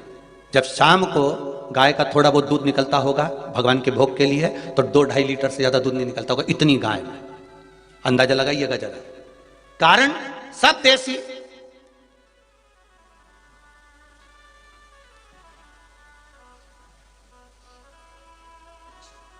जो किसी काम के नीचे छोड़ दी गई वो इस गौशाला में। अब उसकी सेवा करें कि उससे आस लगाएं कि ये दूध देगी तो ही हम इसको खाने को देंगे, या दूध देगी तो ही हम इसकी सेवा करेंगे। और आप लोग तो 7 दिन से रुके हो, प्रतिदिन डॉक्टर आता है हमको चेक करने के लिए, प्रतिदिन डॉक्टर पहुंचता है, दवाई वगैरह औषधि वगैरह सब प्रतिदिन पहुंचता है। करो, एक दिन ऐसा बना लो हफ्ते में कि आपके, हम ये नहीं कहेंगे कि आप सीओर में आकर सेवा करें, आप यहां गौशाला पर पहुंचे या कुबेरेश्वर धाम में पहुंचे, आप तो अपने नगर में, अपने गांव में, अपने क्षेत्र में, अपने मोहल्ले में, अपने शहर में जो गौशाला हो, उस गौशाला में नियम बनाओ कि हमें हफ्ते में एक बार जाना है। हमारा ग्रुप, हमारे 15 लोग, माताएं बहुओं विचार कर लें कि हमें किटी पार्टी की जगह नहीं जाना, हमें तो गौशाला जाना है। आज सास को कह कराओ कि पूरे दिन हम सेवा करेंगे गौ माता की, सास उन सेवा बहुओं से कह दे कि एक दिन हम जाएंगे सेवा करने के लिए गौशाला की, बेटे कह दें, नवयुवक कॉलेज में पढ़ने वाले बच्चे कह दें कि आज हम सेवा करने के लिए जाएंगे, आज हम केक काटने नहीं जाएंगे, हम आज रात्रि को हम फिल्म देखने नहीं जाएंगे, आज हम गौ माता की सेवा करने जाएंगे। और जिस गौशाला में जाओ नाम लिखा कराओ कि हमारा ग्रुप आएगा, उस ग्रुप का नाम ये है और सेवा हम करेंगे, ये दिन, ये शुक्रवार, ये मंगलवार, ये बुधवार, ये शनिवार हमारे नाम लिख दो, हम सेवा करें मां की। फिर देखें कैंसर रोग कितना आता है, कितनी किडनी और लीवर खराब होती है, कितने लोगों का फिर डायलिसिस होता है, कितने लोगों के शरीर में फिर गांठ होती है।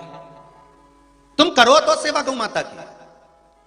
खान पीन अपना अशुद्ध है तो गौ माता तो शुद्ध है, उसकी सेवा कर कर ये बाद में टेबलेट खाओगे, गोलियां खाओगे, जांच जा रही मुंबई, पूना, दिल्ली, उससे बचना है तो गौ माता की शरण में चलो। और मेरा बहुत बहुत धन्यवाद सभी दानदाताओं को।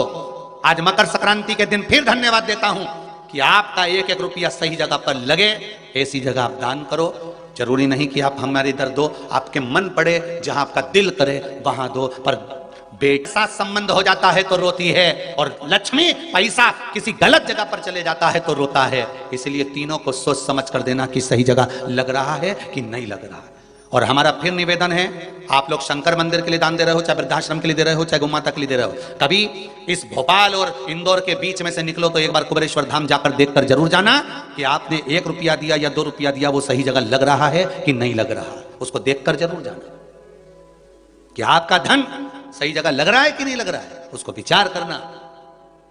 क्योंकि पैसा आपका लगा है तो वो सही जगह लगा कि नहीं लगा।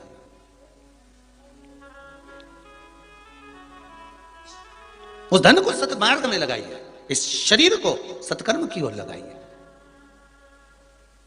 सुदामा गौलोक धाम को छोड़कर राधा जी के श्राप से राक्षस बन गया। शंखचूर्ण राक्षस, जिसका वर्णन शिव महापुराण में आता है, स्कंद पुराण में आता है, देवी भागवत में आता है। वो शंखचूर्ण नाम का राक्षस बन गया वो सुदामा। और शंखचूर्ण नाम का राक्षस बना और भगवान ब्रह्मदेव से कह रहा है मुझे वर दीजिए कि मेरे प्राण ना छूटे। भगवान ब्रह्मा ने कहा ऐसा वर मैं नहीं दे सकता कि प्राण ना छूटे, छूटेंगे। बस भगवान से निवेदन करना कि पलंग पर ना पटके। फिर निवेदन है कि कुछ कर्म अच्छा करते हुए चलो, शरीर को थोड़ा सा साधते हुए चलो।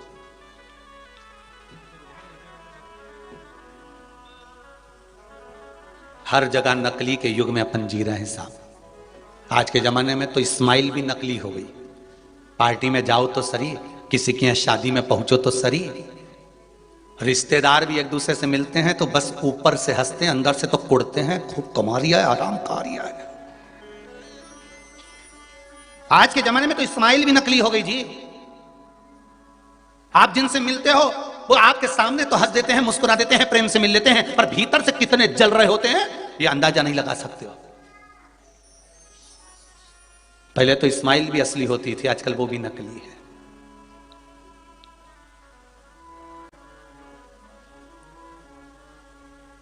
किस किस पे विश्वास करें साहब? वो कितनी सुंदर बात है। एक व्यक्ति बहुत घर से परेशान हो गया तो उसने सोचा मैं बहुत परेशान हो गया इस नकली संसार से, मैं तो मर जाऊं तो अच्छा। और जैसे ही उसको लगा तो वो गया और जाके जहर ले आया और जहर लाया और रात्रि को खा गया। सुबह उठा, कुल्ला मंजन करा, पोहा खा गया।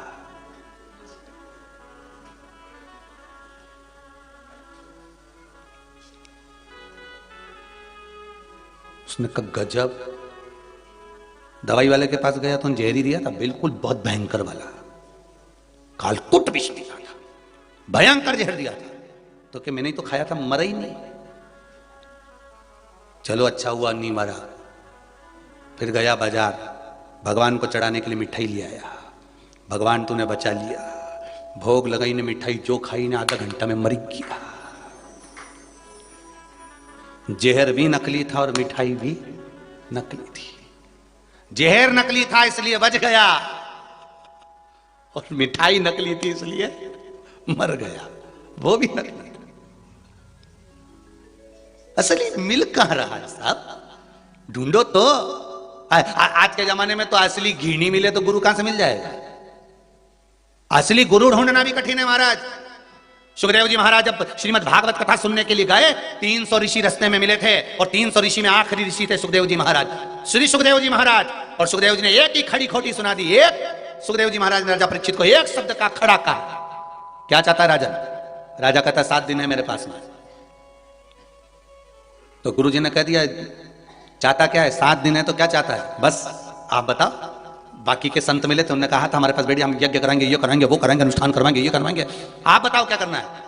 सुखदेव जी ने कहा देख भैया 7 दिन है तेरे पास, मरेगा तो सही, पक्का है, लिख के दे देता हूं, मरना तो है। तू सोचे कि मैं अनुष्ठान कराऊंगा, भागवत सुना दूंगा तो तू मरेगा नहीं, तो ये गारंटी नहीं है रे दादा हो। और आप लोग भी अच्छे से सुन लेना रे, जितने आस्था चैनल पर कथा सुन रहे हो, जितने मोबाइल पर सुन रहे हो, फेसबुक यूट्यूब पर सुन रहे हो, कि सियोर वाले महाराज ने उपाय बताया है तो बिल्कुल लाख करेगा, पक्का है। सियोर वाले महाराज पे भरोसा मत करना, एक रत्ती का भी। कहां का महाराज, महाराज एक रत्ती का भरोसा मत करना। अगर उपाय कर रहे हो, शंकर जी का कोई उपाय कर रहे हो, तो शंकर के भरोसे पर करना कि वो तारेगा। सियोर वाला महाराज कुछ नहीं जानता। सुखदेव जी ने भी कह दिया देख भाई मरना तो निश्चित है, मरेगा पक्का है, गारंटी है, ये तो मरना ही है, क्योंकि तूने काम ही ऐसा कर, मरा हुआ सांप डाल के आया समीक ऋषि के गले में, तो मरेगा तो पक्का है, ये तो तुझे निश्चित है कि तू मरेगा। तो फिर राजा परीक्षित ने कहा आप बताओ क्या करूं, तो कि इतना हो सकता है कि जब सुई चुभेगी तो दर्द नहीं होगा। 2 तरह की नर्स होती है, वो नर्स जो होती है ना सिस्टर, हॉस्पिटल में 2 तरह की होती है। एक नर्स ऐसी होती है, नहीं तुम पहुंचे नहीं ऐसी चुपाए प्राण निकली जाए, और दूसरी जिससे पहचान रहती है ना नर्स से, सिस्टर से जिससे पहचान रहती है, तो उससे जाकर आंटी थोड़ा ध्यान, आंटी की चिंता मत कर, पहचानू तेरी मम्मी के अच्छे से जानती हूं मैं, वहां से निकलू ना होटला पे तेरी मम्मी हमारे चाय पिलाए, पहली बार तो मेरे पल्ले पड़ा है, तू चिंता मत कर, ऐसी इंजेक्शन लगाऊंगी मालूम ही नहीं पड़ा। और नर्स ने बिठाया, बात करती रही मम्मी की ने पापा की, और जो दवाई भरी और जो चुभोई, और चुभोते से छोरा बोला आंटी लगा दो इंजेक्शन। आंटी बोले कब का लग गया छोरा, तो क्या दर्द तो हुआ ही नहीं, तो क्या बस यही तो बात है, पहचान वाले के पास जाओगे तो इंजेक्शन तो लगना है, इंजेक्शन वो भी लगाएगी ना, इंजेक्शन ये भी लगाएगी, बस अंतर इतना सा है, यमराज भी बंदी बनाएगा और परमात्मा भी लेकर जाएगा। यमराज ले गया तो दर्द होगा और परमात्मा ले गया तो दर्द नहीं होगा। सिस्टर दो ही, सिस्टर दो ही, थोड़ा दर्द। तो सुखदेव जी महाराज ने कहा देख रहे बाबा प्राण तो छूटेंगे, और अपन भी कह रहे बाबा देखो उपाय करना है, जो शिव महापुराण से बताया जाए, सियोर वाले महाराज पर विश्वास कर मत करना, पर शंकर पर विश्वास कर करना, शिव पर विश्वास कर करना।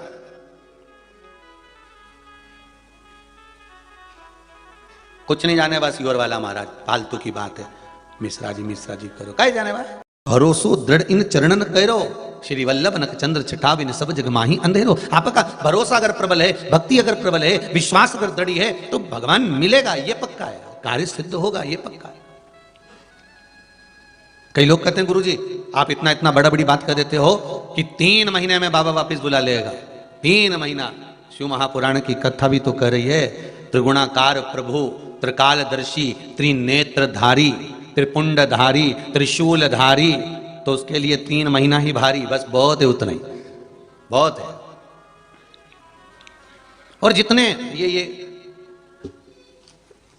ये बहुत सारे लेटर आए आज, तो कल बोला था आज पहुंच गए, ये बहुत सारे पत्र हैं, इसमें कई पत्रों में बड़ी बड़ी सुंदर सुंदर बातें लिखी हैं महाराज जी।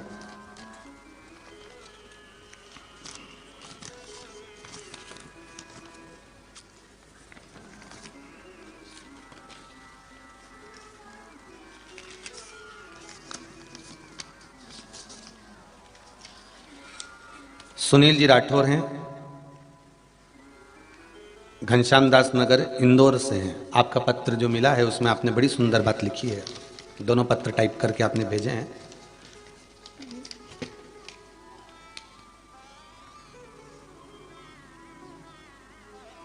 गुरुदेव, शिव महापुराण की कथा जब से सुनना प्रारंभ करा है,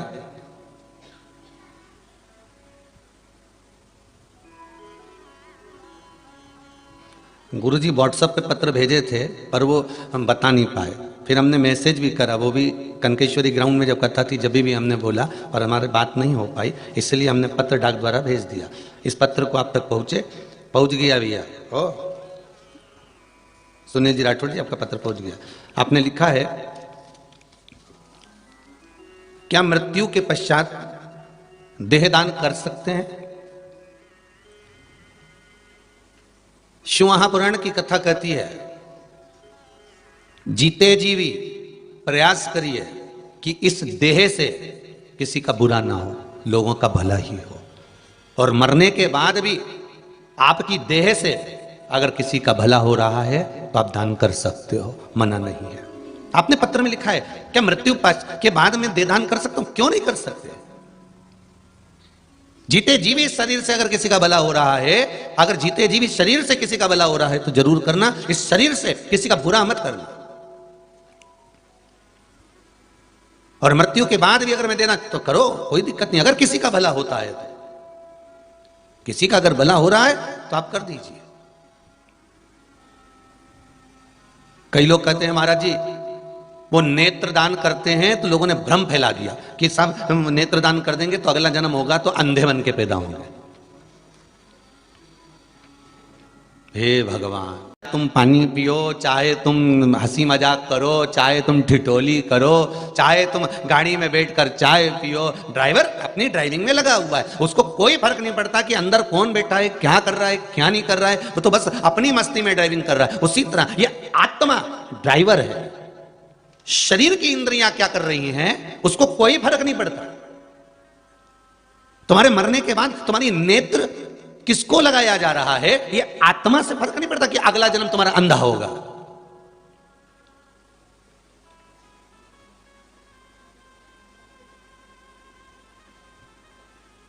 अगर मैं ब्लड दान करूंगा, कमजोरी आ गई तो ये फिर वही बात आ गई। ड्राइवर के ऊपर कोई फर्क नहीं पड़ता, आत्मा के ऊपर कोई फर्क नहीं पड़ता। आपके प्राण छूटने के बाद वो शरीर जो अग्नि दी जा रही है, अगर आप नेत्र दान कर कर किसी की नेत्र की ज्योति दे सकते हो तो जरूर देकर जाओ, मना नहीं है। कुछ कर्म ऐसा कर कर जाइए अपने जीवन में, कोई जरूरी नहीं। मत बुरे कर्म कर बंदे वरना पछताएगा, भगवान की आंखों से तू बच नहीं पाएगा, तू बच नहीं पाएगा। अरे ओ अज्ञानी मत करना नादानी। कर्म करो।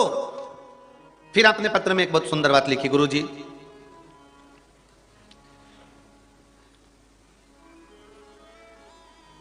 मरने के बाद, मेरे मरने के बाद मैं चाहता हूं कि नुक्ता नहीं हो।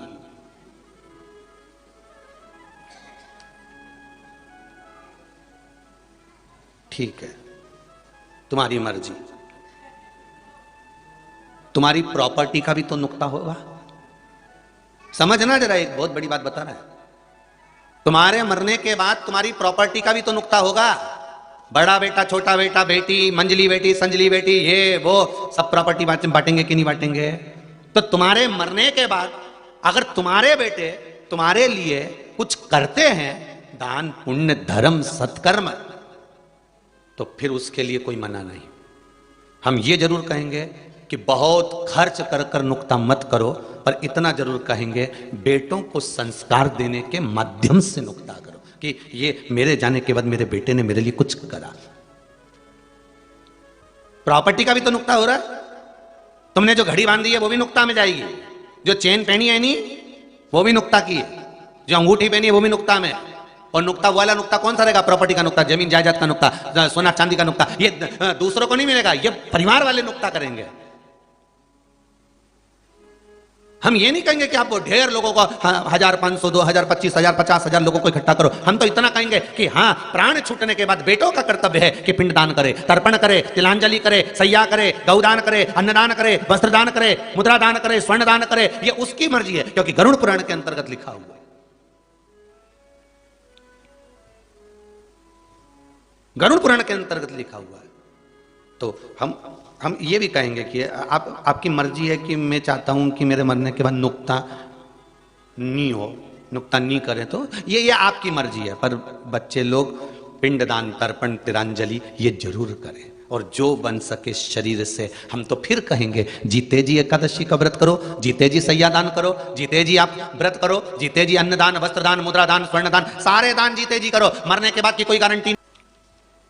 फिर लिखा, गुरु जी आजीवन भोजन भंडारे के सहयोग करना चाहता हूं, जिससे मेरे बाद में कोई करे नहीं करे। हाँ, ये चीज आप कर सकते हो, कोई दिक्कत नहीं। अपने जीते जी करो, जो कर्म हम कर सकते हैं अपने जीते जी कर लीजिए। करो भगवान का भजन। जितने लोग टीवी के माध्यम से कथा सुन रहे हैं, फेसबुक यूट्यूब पर कथा सुन रहे हैं, इनको तो मैं बार बार साधुवाद देता हूं, धन्यवाद देता हूं कि आप जो कथा श्रवण कर रहे हैं अपने जीते जी कर रहे हैं। मरने के बाद की कोई गारंटी नहीं है साहब कि ये मिलेगा कि नहीं मिलेगा। करो भजन कर भरी जवानी में बुढ़ापा किसने देखा है। गंगा नाले भरी जवानी में बुढ़ापा में हापड़ी चल जाएगी। ज्यादा ठंडा पानी में नहाएगी तो फिर, अरे बोलो तो जम के है। अब तुम के बुढ़ापा आ गया, विचार करा कि भाई एक काम करे, थोड़ा सा ये बुढ़ापे में गंगा नहाने चले जाऊं, तो चले भले जाओगे, मना नहीं है, तुम्हारे गंगा जाने जाओगे, बड़े दिल से जाओगे और नहाकर भी आओगे। पर आने के बाद मालूम पड़े शरीर में कष्ट हो जाए, कहीं तकलीफ उत्पन्न हो जाए, हापड़ी चलने लगे, दम चलने लगे, सांस चलने लगे, और बहू से के बेटा, तो बहू क्या कहेगी, पहले तो चली गई हरिद्वार, वो भी मकर नहाने ठंड में। कौन ने कही थी? हमने तो मना करी थी ना तुमको, घर में नहा लेती। पर तुमने चले तो गए हो, तुम पहुंच तो गए हो तुम, पर फिर ध्यान